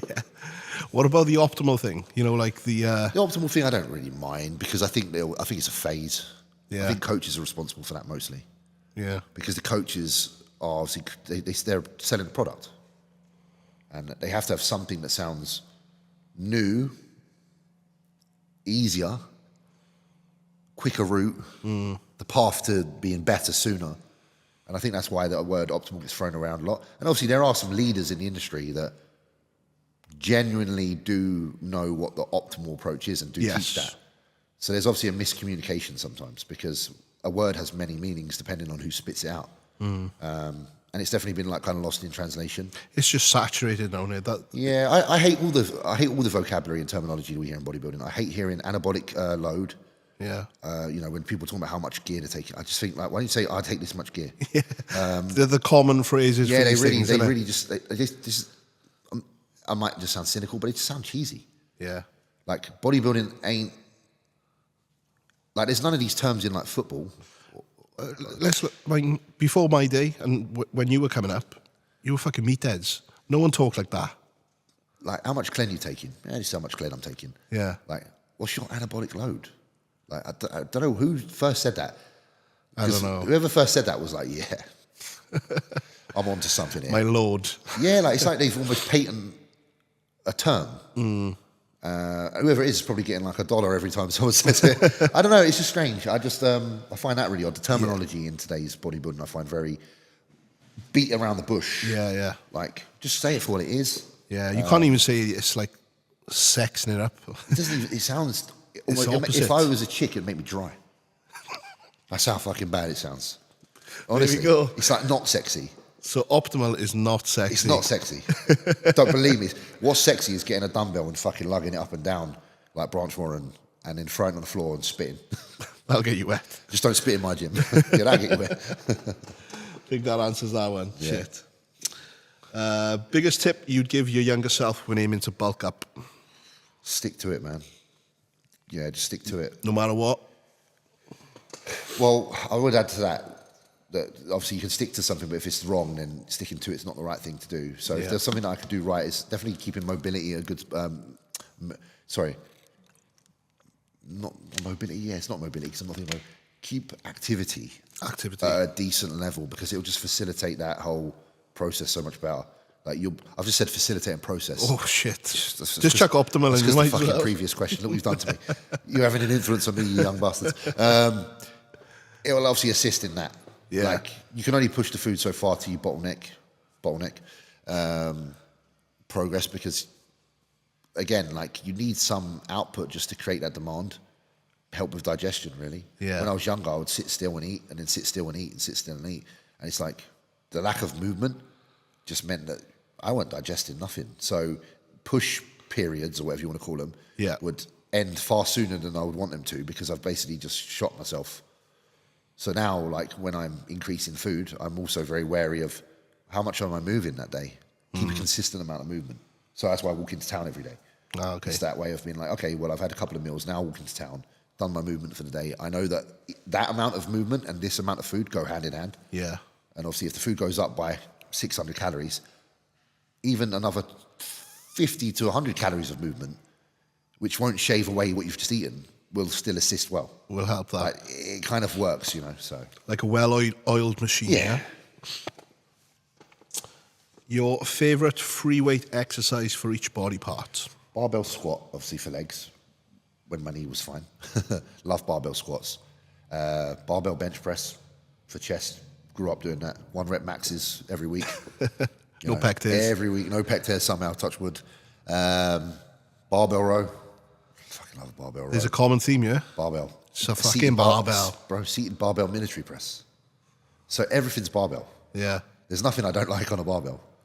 If you could pick 3 barbell, say you were to be locked in a fucking cell for the rest of your life, and you could only do 3 Pen-lay row, so like a really extreme bent over row. You've already thought about this because you cut me off to answer. Standing shoulder military press.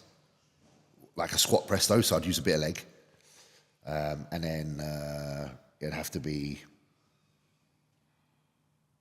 Yeah, it has to be like flat bench, Yeah. but with close grip. So you cover everything. Bit of try. Try in there, Bit like. of try. Imagine those 3 exercises just for a lifetime. Just for the rest of your How life. strong and rugged you'd be. So that push press, the pen row where you're really bent over and then mate, powerhouse. And no one would see you. No one would know. No one would know. It'd be like fucking 2017 all over again. Literally, before social media. Turn up on the... I'll pay someone to do that split for a year. 3 days a week. See what happens. 5 sets on each. So Monday, Wednesday, Friday. Yeah. And you're not allowed to do anything else. And I'll give you, if you film it and you do it for a whole year, I'll give you $5,000 at the end of the year. There we go. You heard it, yeah. Little $5,000. Your DMs are going to be training. flying, mate. Yeah. I'm not fucking footing the bill if he doesn't cough up mind. When to start PEDs if you are a non-competitive lifter? I have a really strong opinion on this one now. Yeah. And again, they're going to be like, oh, you can't say that because you take gear. I just don't think there's any point if you're not competing. Honestly, I think it's only point otherwise is for like HRT. I just don't see. I just feel like that anabolics cause a lot of change in mental shift. Mm-hmm. So much so that unless there's some sort of reward coming from it in regards to like personal achievement, like trophies or money, or I just don't see the point. Yeah. I think you can build an exceptional physique without. I know some really good natural physiques that I would like to have. And these are genuine natural people. And they're strong and they can keep up almost on a lot of exercises. So, I don't know, it's a strange one. Because when I was younger, someone asked me this question earlier. They're like, did you ever think about being a natural bodybuilder? And I said, unfortunately not, because my perception from day one was that bodybuilding competitively is a gear thing. Yeah. I kind of wish that there was some natural bodybuilders when I was younger around to saying that there's actually choices, because I would probably have postponed my usage for longer. Yeah. I think that would have contributed to probably a period of time with less negative thoughts, you know? Because there's been times in the past where you're going through like adolescence and you're taking anabolics and it kind of all comes a bit too much too soon. Yeah, I get that. So that's why I'm kind of anti. I'm going to reset this camera. Yep. And while I'm resetting that, I'm also just going to like take a little step to the left on that question as well, and put this question on me. Yeah. With that same sure. question, your opinion on that. Yeah. So, for someone that is doing it competitively, I've got personal ambition within competing. Yeah. But essentially, I know where I'm at in the game, Yeah. age-wise, time spent. What do you think? What's your opinion on someone like myself doing it then? I think there's still some valid reason because, like you say, you do your aspirations want to compete, and I think competing is like the cross line, because I do think competing requires it. Yeah. If you're doing it in a federation that is based on that, so you've kind of already answered that. How far I'd push it would be determined by that, though. Yeah. So, obviously, I'll be real with people. Like, if you've got an opportunity to have a contract that pays you thousands of pounds a month, you're going to do stuff that you wouldn't do if you wasn't offered that. Yeah. I only was willing to do more, I am willing to do more, because my bills are entirely paid from being a bodybuilder. I'm not saying that's the right answer, and it isn't probably the best mindset, but it's the reality. The reality is, if someone says to you, Jay, here's £10,000 a month, what are you going to do when it comes to anabolics? You're going to be a little bit more willing to push. Yeah. Let's be real. Just Yeah, what it is. Insulin. Yeah, of course. Oh, yeah. GH. Yeah, of course. I'm getting paid. The reality is, there's people not in that situation. And that's where I find it odd, actually. It's Yeah. like, I know people that... This is why, again, I have a very strong opinion. I know people that would take more than me who aren't... And I feel for them. I'm actually upset for them. They would take more than me and put themselves more at risk than me, and they haven't even got monetary reward. No. And that's why I have such a strong opinion. And again, like, obviously, this question's aimed at me now. This is James of now. James of yesteryear, if an older person told me what I'm saying to you now, I would have said, shut the fuck up. Because I wouldn't have got here without that mindset. Yeah. So that's where it becomes like, it's almost oxymoron. It's like a paradox almost. Because to become one of the people that can be in a position where you financially are stable enough to live bodybuilding, you had to be a bit crazy. Yeah. But at the same time, I wouldn't advise it. So that's where I find myself in this position where sometimes I'm just like, because what I say doesn't almost make sense. It's kind of contradictive a little bit, isn't it? Yeah. It's contradictive, but at the same time, it's just because I do account a lot of my success to luck, being in the room with the right people at the same time.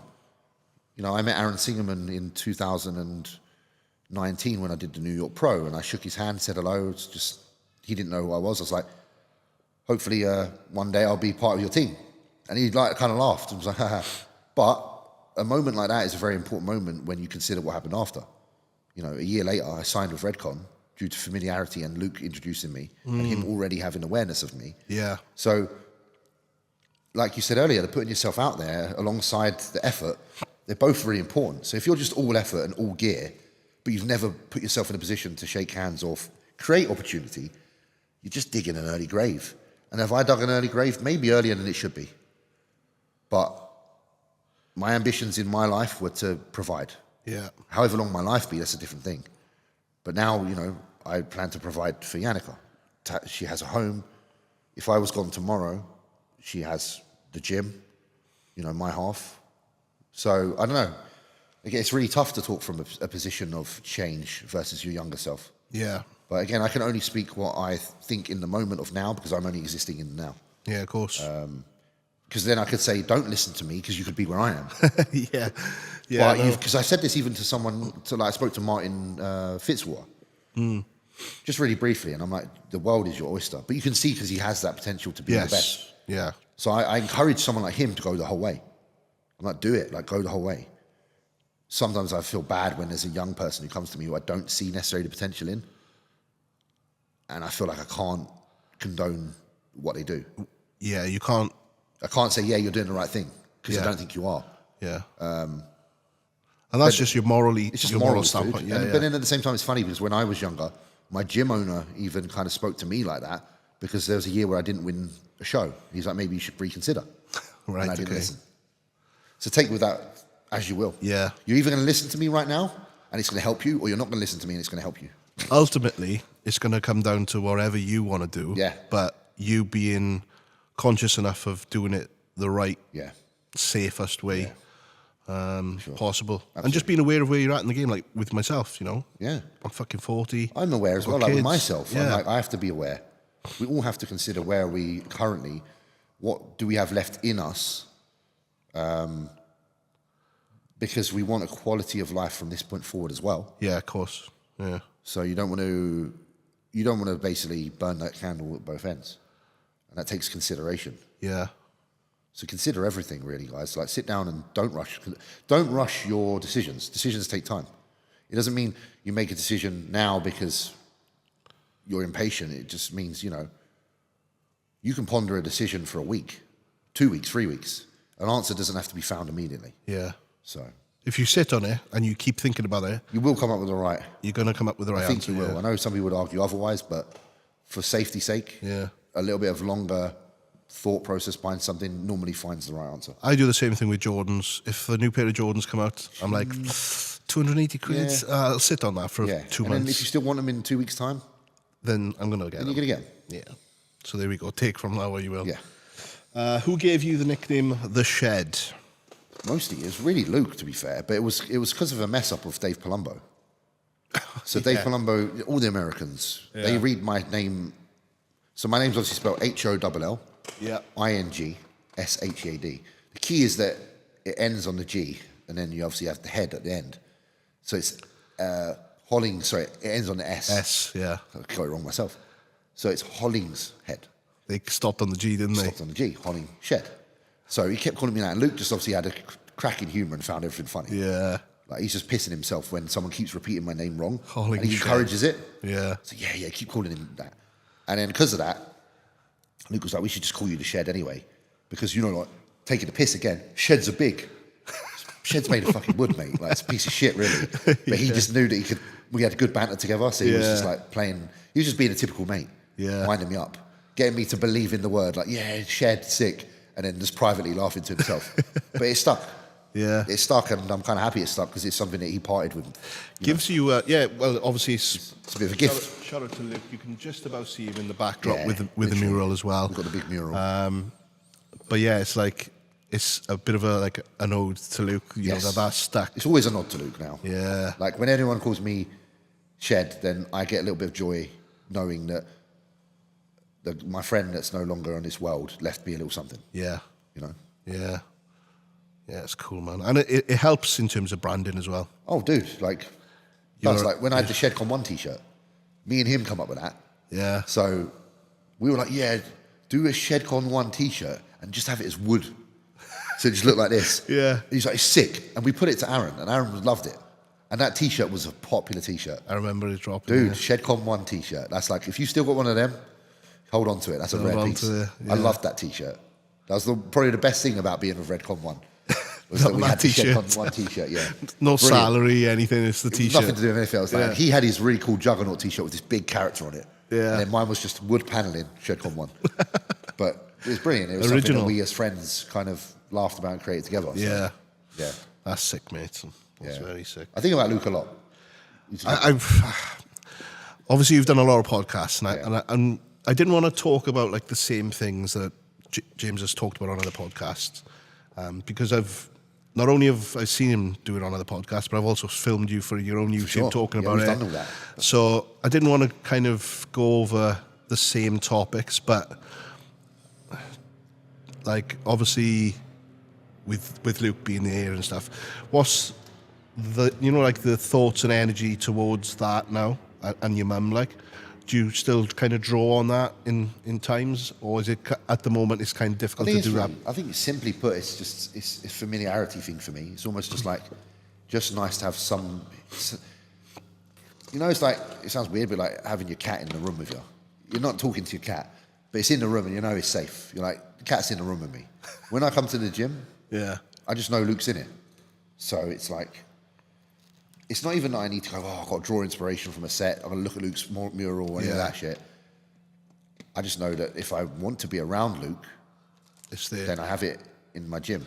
Yeah. And it's as simple as that. It's a very pure, very just like comfortable just feeling of having Luke in my presence. Yeah, like a blanket almost, maybe. Yeah, man. And I have Luke by the T-bar row. I do a T-bar row and I'm like, I can see Luke smiling there. So, yeah, man, it's just as simple as that. It's a little pick-me-up. Yeah. If I come in here and if I'm ever in doubt, then, certain times I can look at like a picture of Luke and I can remember some of his positivity or some of his words of guidance that he gave me.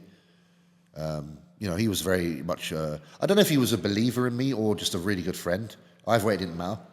Because he was the guy that would say, you can do this. And it don't matter if they believe in you or not. Sometimes that's all you need, isn't it? Dude, a good friend just says that to build you up. And that's important. I would, if someone's my good friend, I'll go above and beyond to make them believe in themselves. Even if I lack a little bit of belief in them myself sometimes. Because I've seen people pull off some great feats, turn things around, just because of some of the energy you give them allowed for them to go further. Mate, like, you did it to me fucking 5 days before my last show. Dude, we had a nice little conversation. When we were in here. Could you have predicted that? Absolutely not. You thought, oh, no, probably not. And it's like, but again, so you can take that, and I take that. Yeah. And again, like, in your mind, you might be like, oh, James don't mean that. Does it whatever I meant or didn't mean, I did mean, but whatever, if I did, even if I said those words. Yeah. And they gave you something. Yeah. Well, I fucking drew on those words for the Posed hard, made sure you showed what you had strengths in. Yeah. And were like trying to highlight someone else's weaknesses. Fuck it, if I can't do that's all I had, innit? Yeah, exactly. And it came off, like, and shout out to Matt if you're watching this as well, because me and Matt had a good conversation. Yeah. Me and Matt hadn't actually spoke in the past, even though he's obviously been on the same circuit. Yeah. But we had a good conversation on show day and kind of broke the ice with him and just introduced myself. He's one of the good guys in the industry. Yeah. He's another good chap. And he's a like I've said on all my content, he's an accredited bodybuilder. Oh, great. When he gets it right. Mate, I said to him, like, it's a pleasure to fucking stand. You even said that you had such respect for him prior to our conversation. Yeah. Like, the way you spoke of him was with such, you had admiration. So, yeah, shout out to Matt. He's a good guy. He's been around the industry for a good time. And I hope he keeps going at it. Yeah, he's just like, because when he nails it, it's like, I know the feeling. there's a large window of like getting it right and wrong. And Matt's unfortunately a bit like me, where when we get it wrong, show's hard.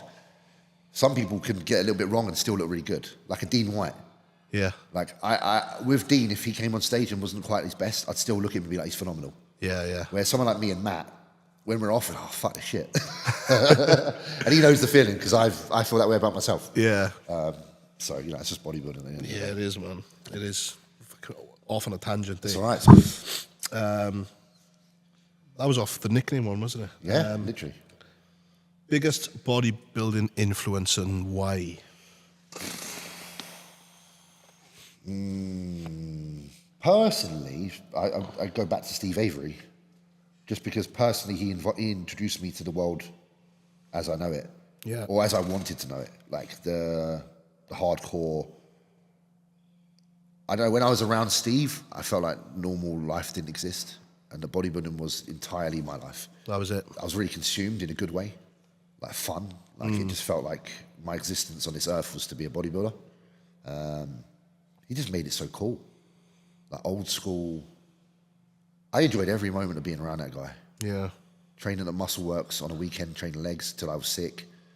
Training in, we used to train in Muscle Effects in Croydon, which is a rundown, beat up gym, playing Rick Ross every day. Like, I loved it. It's still there? No, unfortunately not. No. Great little gym, man. And again, I think the reason I kind of feel that way about someone like him is because, again, I grew up without a dad. So I kind of latch myself to people of a certain age who are men in my life who I feel have offered me some sort of guidance. Yeah.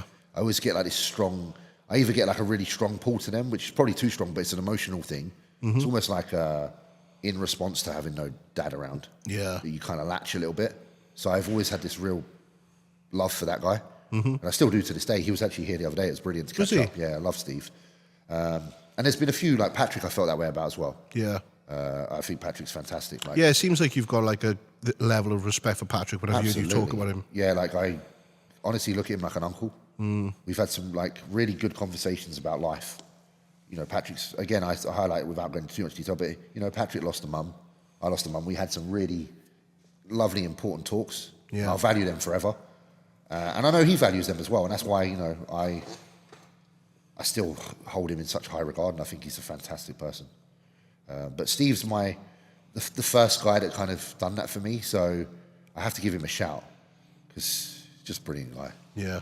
And I encourage anyone to try and look up some old posing footage of Steve, because he's just exceptional on stage. With bodybuilding feats aside, he's just an incredible person as well. This is a weird question. How is it living in the UK? From an outside perspective, it seems like there is some turmoil. That's a mad one. Turmoil? Wonder what they would mean by that. Yeah. Turmoil within, like, is that within the bodybuilding scene, do they mean? Or do they mean within parliament, government? I mean, turmoil, like... Or not being part of Europe no more? Like, what do they mean? Or just general, like, the population's rough? I reckon... Maybe... No, not even within bodybuilding, perhaps. Because there's not much drama in UK bodybuilding at the minute, is it? No. Like I said earlier, we're quite supportive of one another. I think apart from Nathan putting a post up saying he's coming for Rolly. That was jokes. I know. Regan replied, didn't he? Yeah. And he messaged me and he was like, "Can you? What do you reckon about making something up like this?" Yeah, because you do those. Yeah. So if you see those cool graphics, I was like, "I'll have a go. I'm doing it. I'll fucking have a go." Yeah. So I sent it. Because the point, like, because even though that wasn't the point, but it looked like it was. It was like you. Who's next, bitches? Yeah. I think Regan hasn't beat me since, I don't know if Regan's beat, when did I last go against Regan? I don't think me and Regan have done an Olympia together. I think we've kind of dodged each other for a few years. Was it the British or Spain that you went up against each other? Spain and the British. And I won both. There we go. But then did I do a show with him since? I don't know if I have. I don't think you have, mate. I remember doing the British and Spain. Yeah. But yeah, Regan, I can't remember. But congratulations to Regan. He's going to be a father, so... Yeah, I saw that. Give him a little round of applause. He's taking another year out then, isn't he? Yes. And I get it. Regan's got a lot of potential, so it's kind of like... I say this all the time. It's not how many shows you win, it's what shows you win. So if Regan could go away and do his work, and he wins, let's say he comes back and wins something as big as the Arnold, that is looked upon as a better career than someone that's won 5 pro shows. Yeah. Because the Arnold holds such clout. And that's where my head's at. It's like, that's why I said earlier, I'd rather take longer if there's a potential of me winning a show that I feel that holds more of a...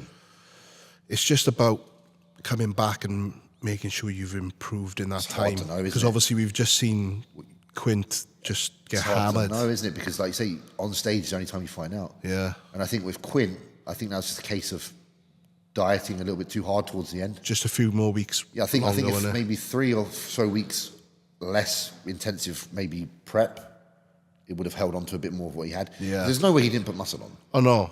No. There's no way. It's just hard to catch sometimes. And I've been there. I know the feeling. Because you're trying to chase extra detail, more condition. Yeah. Because if you put a condition on someone as freaky as him, you kind of expect it to separate you from the rest of the crowd. But then if it takes away from a lot of your strengths, which is your fullness and size, it's like with Samson, for example. Yeah, well, you could do the same. You could put him down like Quint, but then he would get the same result as Quint. Yeah. He won for not doing that. Get me? So it's like Samson's strength is his fullness and roundness and bubbly nature with good condition rather than extreme condition. Because extreme condition on someone like that might take away from the roundness and fullness. The roundness and the pop. So you have to be very mindful. It's like when Nathan won the 2018 New York Pro?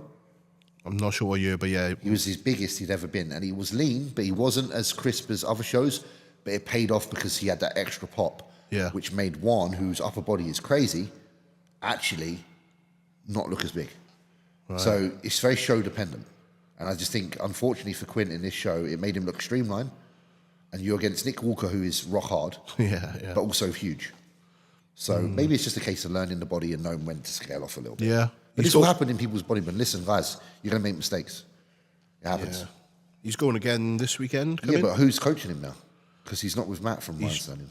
From what I've seen on socials, he's doing his own thing. Interested to know. I think that's, well...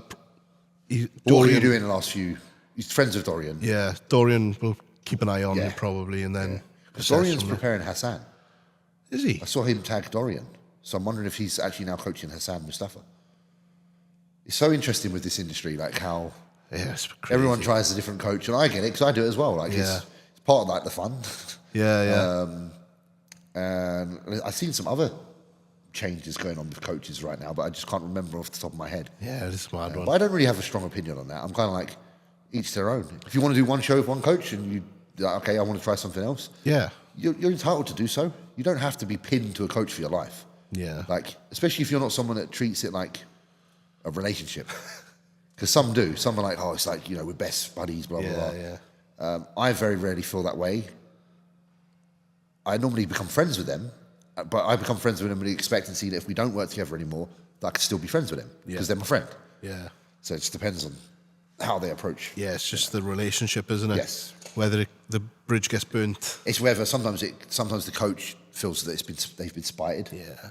But I like the chill coaches like Chris Acito, where they're like, oh, whatever, do whatever you need. Yeah. Like, it's fun to try something together. If you want to do something different next time, so be it. Favorite cheat meal? It's got to be pizza, isn't it? Like, as much as I like try to force other things at the top of the chart, I try to say, like, actually, damn, this is actually tough. I say pizza. It probably is pizza still, but Indian is a close second. What's your go-to in an Indian? I'm boring, man. Chicken tikka masala. Chicken tikka masala, Peshwari naan, bit of sagaloo on the side, a chicken chak parade to start. Oh, chicken chak. And then pilau rice. And that's kind of... Not too hot. Nah. Creamy. Eat it with a spoon. Quicker the better. And then leave loads of sauce for the naan bread. Are you good with hot food? Like hot? I'm not bad with it, but I just do prefer creamy. Just creamy, yeah. So, you know, butter chicken, you can go over. But I definitely think chicken tikka masala is the winner. James Hollingshead likes it creamy. I like it creamy, guys. What he likes most about bodybuilding? Let's just strip this back. What do I like?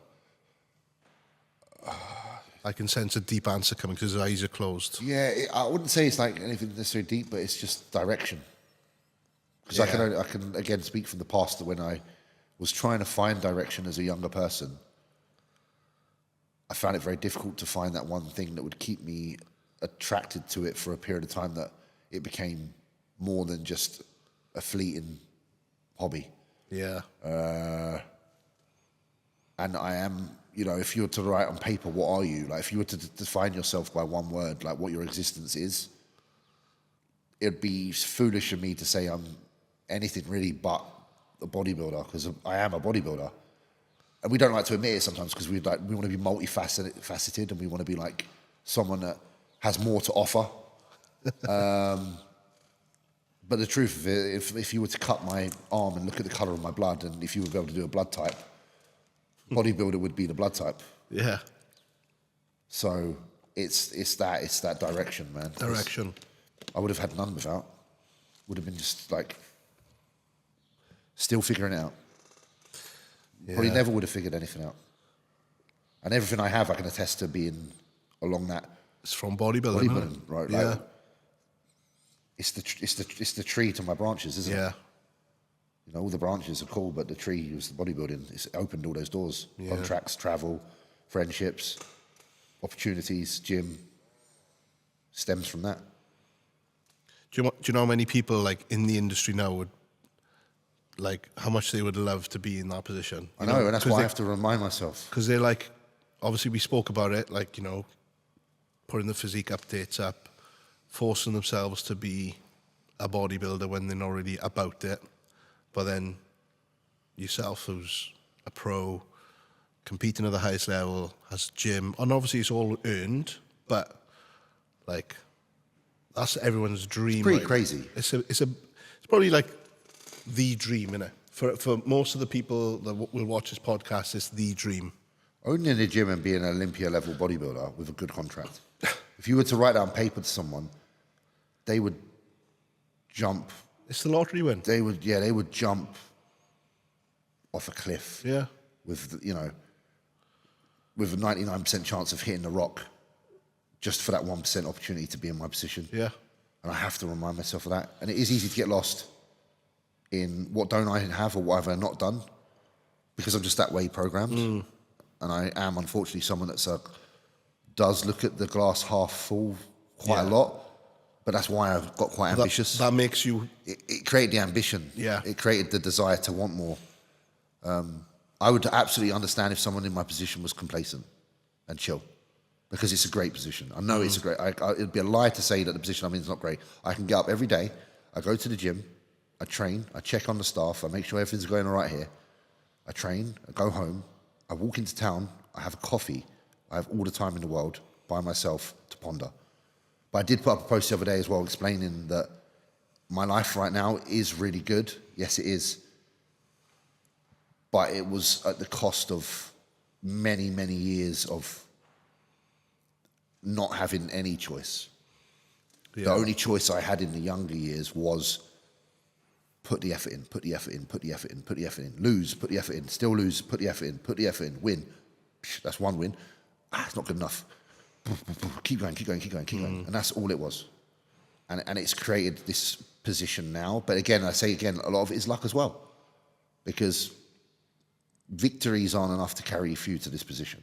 No. You have to have created good rapport with people for people to trust and invest in you, to allow for you to open a place like this and actually come and support it. Like, there's just so many factors. My life is a lottery. Like, and it's only when I sit down with someone like yourself, who I really appreciate is on a level, that when I explain it, I realise how fortunate I am. Truly.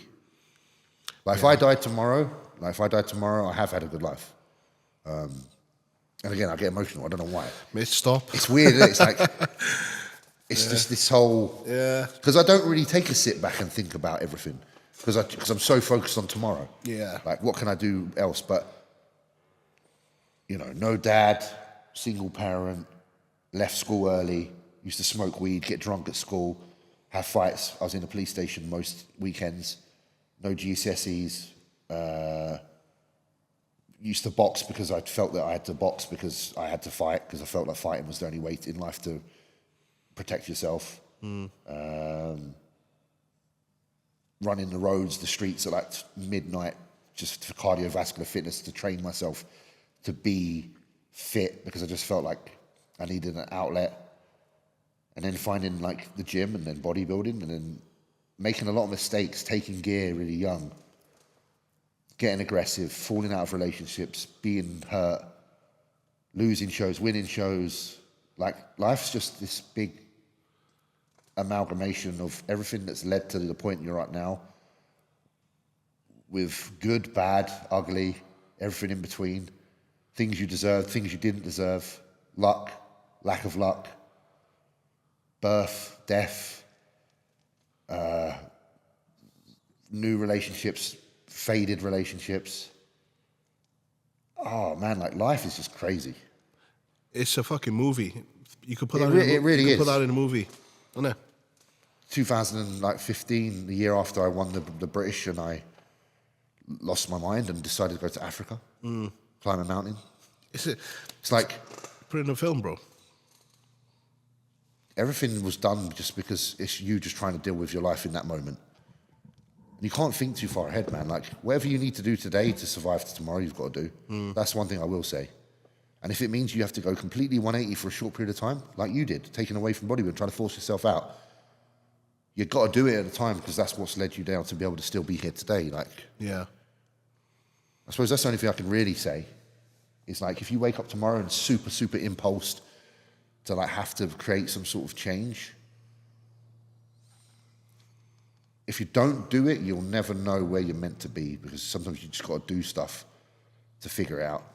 Yeah, I'd rather have regret from doing that than having regret from never trying it and not knowing. Yeah. And that's kind of where I am with it all, is like having that regret of like not knowing. Oh, I got deep, bro.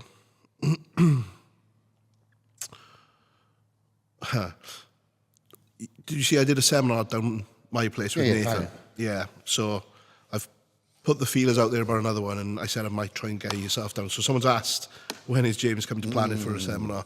So we'll try and sort that out. He's a busy guy. He's got some travelling to do through summer. So have I.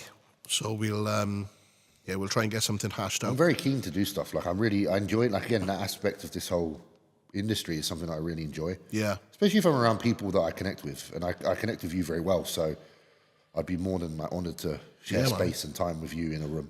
It'd be good to get you up. People. Yeah, it'd be good to get you up. We'll talk about it. We'll get it sorted. Definitely, man. This is a gamer question. I love a gamer question. Do you think they'll bring back Verdansk? Yes, 100%. Is that Call of Duty? Yeah, they're 100% bringing it back. I promise you. What is that? Is that a map? The first map. It was the map that we all played on during lockdown. So it's such an important part of many people's lives. I had this question earlier, top 3 games of all time, and Call of Duty of that time was on my list. From the lockdown period, Just because of the friends I made. Because it created friendships I have with people now that I would never have met. Yeah, you train with a few. Them boys, all met them. Is it Connor? I've seen. The guys I met was Mitch. Oh, Mitch is it, mate? Callum, I got a few, like Mitch, Callum, even Jack Kingsley-Koff, like I didn't really know until... He's a Welsh boy, isn't he? Yeah, good bodybuilder as well. Yeah. Natural as well. So yeah, these guys, like, they're my mates because of that. My friend Nick from Scotland, like... So, you know, you can meet some really good people through that stuff. Yeah. And I know it's not everyone's cup of tea, but again, with how bodybuilding's very, very much all-consuming, sometimes it's nice just to have a little something to yourself. Yeah, it's good to have something. Yeah, whether it be movies or another hobby, you know. Yeah. As long as it's all above board, innit? Yeah, as long as you're not too like seedy. Yeah, that's... Well, I've put my censorship on because I say some weird stuff there. What is the strangest thing you've seen at the gym since it's opened? It's not a bad thing, but we've got one member here I really like, and I call him the blue guy because he wears blue all the time. But every machine he uses differently than it should be, but he has a good physique. Right. So I'm just like, yeah, whatever, man. Like, me and Jordan actually were in here the other day, and he was using something over in that corner, really oddly. And Jordan, like, sniggered, had a little laugh. And I went, it's Mr. Blue, isn't it? And he said, yeah. He said, he's crazy. And I actually went up to him, and I said, we were just laughing at you. Not because of, we said, you just do some crazy stuff, but your physique's good, so just keep doing what you're doing. He just looks for things that are, like, set up, and then will slightly adjust it and do just some random stuff on it. But that's strange, isn't it? he's always like, his excuse for it is he says, yeah, because I like to do things that help me with like my function. Right. But dude, mate, if he's having listen, if you're happy in here and you're doing that and you're not harming anybody and it's safe, feel free. But yeah, that's the weirdest thing I've seen in here. Yeah. In other gyms, the weirdest thing I've seen, I probably can't see it in the weirdest thing I've seen because it's probably involved me and it's probably something sexual. So I won't be revealing that. Yeah. But just know. As long as you haven't had anyone like shit on the floor, like just none of that. You do sometimes see girls pee themselves a little bit.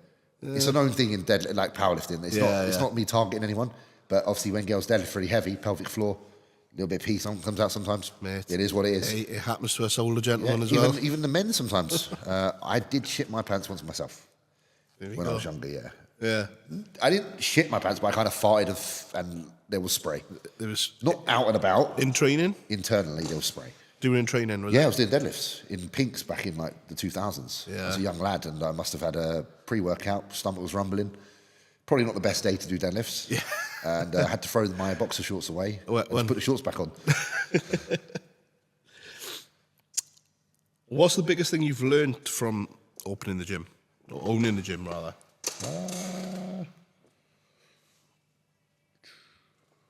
The biggest thing I've learned, I suppose what I will say is this is kind of interesting, that it's not as simple as just opening somewhere and expecting people to come because you have good equipment. Like, it doesn't work like that. Yeah. There has to be something more, you know, whether it be from marketing standpoint or an engagement standpoint, you know, you being present to talk to people to create that kind of place. Like, I obviously already knew with Kings, like, it's important to have an aura. Mm-hmm. But this has emphasized that fact that, yeah, you can have the best facility in the world, but if it's stale, it's not going to do anything. Yeah. And I'm not saying it's because this place is stale or anything, but it just makes you aware of that. Yeah, yeah. Because when I get feedback from members, often it's about they love the aura. And they'll say that somewhere else they've trained just feels like it's too clinical or so not. So it's just basically reinforced something I thought was a case, but knowing it is even better because now I know that that's something that you should work towards. Creating an environment that people feel that is very unique to that building, that place, that makes people want to come back. And obviously, there's loads of learning curves. You know, the finances. Yeah. How much does it cost to run a gym? You know, I'm sure there'd be more. Things are more expensive than you believe. Put it that way. Like, that's one thing I can say. Yeah, I would like to know. Finding staff is never easy. You know, you think, oh yeah, you're offering people a job, they'll come and they'll want a job straight away.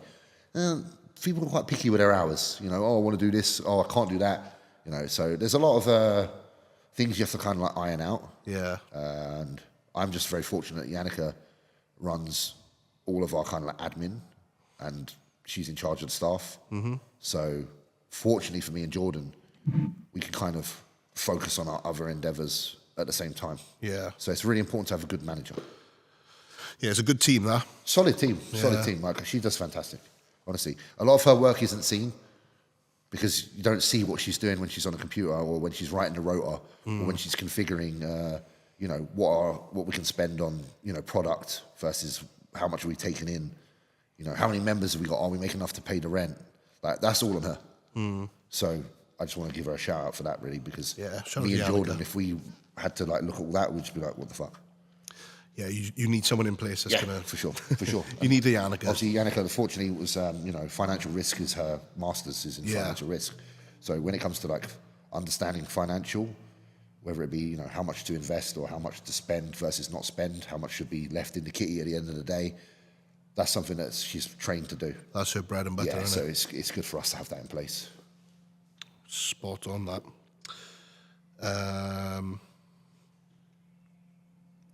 Any chance of a one-to-one session? We won't answer that. Any chance of a one-to-one? Why would you say that on the Q&A? You have to pay me £1,000. There we go, £1,000. If you pay £1,000, I'll do it. Or do those 3 movements for a year. And then you could probably. I might do that session. He's going to pay you £5,000. Yes. Last question on this, because there's a couple that we've kind of covered. Okay. What's the hardest part of prep for you?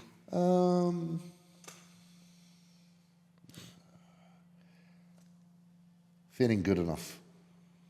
Maintaining a positive mindset. Feeling that you were good enough. Yeah. like keeping that head strong, keeping that positive mindset is quite tough. Yeah. It's weird, again, like I said earlier, it's not something that necessarily gets easier. You think like the better you supposedly get, like the higher you climb, the more confident I'm going to be in what I am. But the higher you climb, the stiffer the competition.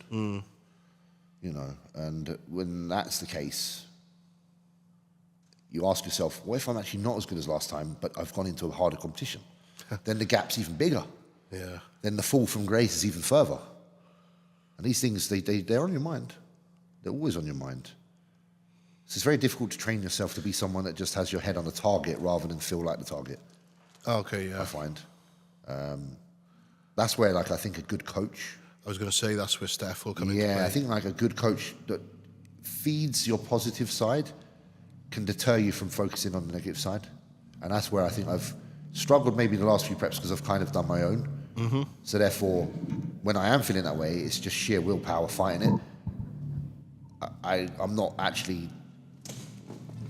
not curing it, but I'm not like... I'm not putting anything in place to protect myself. I'm literally just facing it head on and headbutting it. Yeah. And like basically being like, fuck off negative thoughts, rather than being fed positive, which actually then just makes the negative thoughts almost disappear. Yeah. So, you know, be fed positivity is such an important thing. Yeah.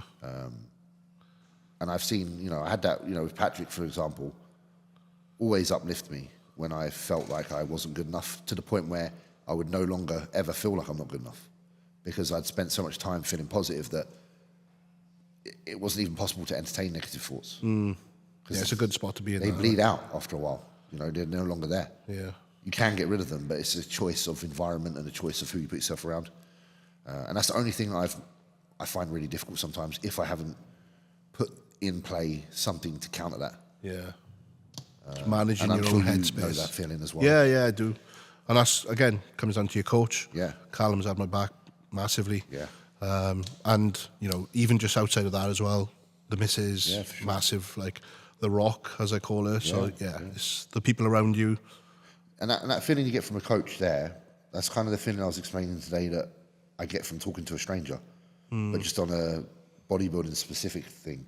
Like when I come away from talking to someone, there's this like little feeling of like positive force. Yeah. And if you can have those introduced into your life quite consistently, daily, it makes it very difficult for something negative to occupy space, is what I kind of find. And that's why I think, like, if you're outside of the gym, it's just as important to nurture that outside the gym as in the gym as well. Because there is time outside the gym. You have to be realistic. You're not always in a gym environment. Yeah. And your coach can't be with you 24/7. So then your own habits as a person should invite positivity as well. So I think putting in place habits that create positive response is the greatest tool you can have to keep you moving forward and not ever succumbing to what can be an overpowering sense of disappointment. That's a good answer, man. It's just the truth of how I feel most of the time. Yeah. Well, that's sick. Yeah. We've got 3% left on that battery. I'm not sure how much on that one. So I think we'll call it there. Okay, buddy. I've taken in 2 hours of your time, maybe, roughly. Appreciate your time today, man. Is there anyone you want to shout out quickly before we get off here? No one specifically, man. Like, you've heard names I've mentioned during the podcast, and they're people that all are dear to me. Yeah. Obviously, shout out to yourself for just taking the time, man. Oh, my pleasure, bro. And shout out to my members for helping us have a gym, you know. Without them here, there is no gym. So tell your friends, get more people down here. Let's grow together, and we'll continue to give back. And thank you to everybody that, you know, just supports me in bodybuilding. I hope you watch this and take something from it. And again, I do this for me, but I also do it for you guys. So it matters to me that you guys are there. So thank you. Awesome, man. Yeah, man. Well, thank you guys for watching, listening on YouTube and Spotify. Shout out to the Cookie Champions for sponsoring. Magic 10 for money off there. HR Labs, Magic 15 for money off there. that's all the business stuff done. Another in-studio special guest done. So I will continue with the content now we are back from holidays and prep and all that stuff. So thank you for watching. Please like, comment and subscribe, and I shall see you on the next one. Peace.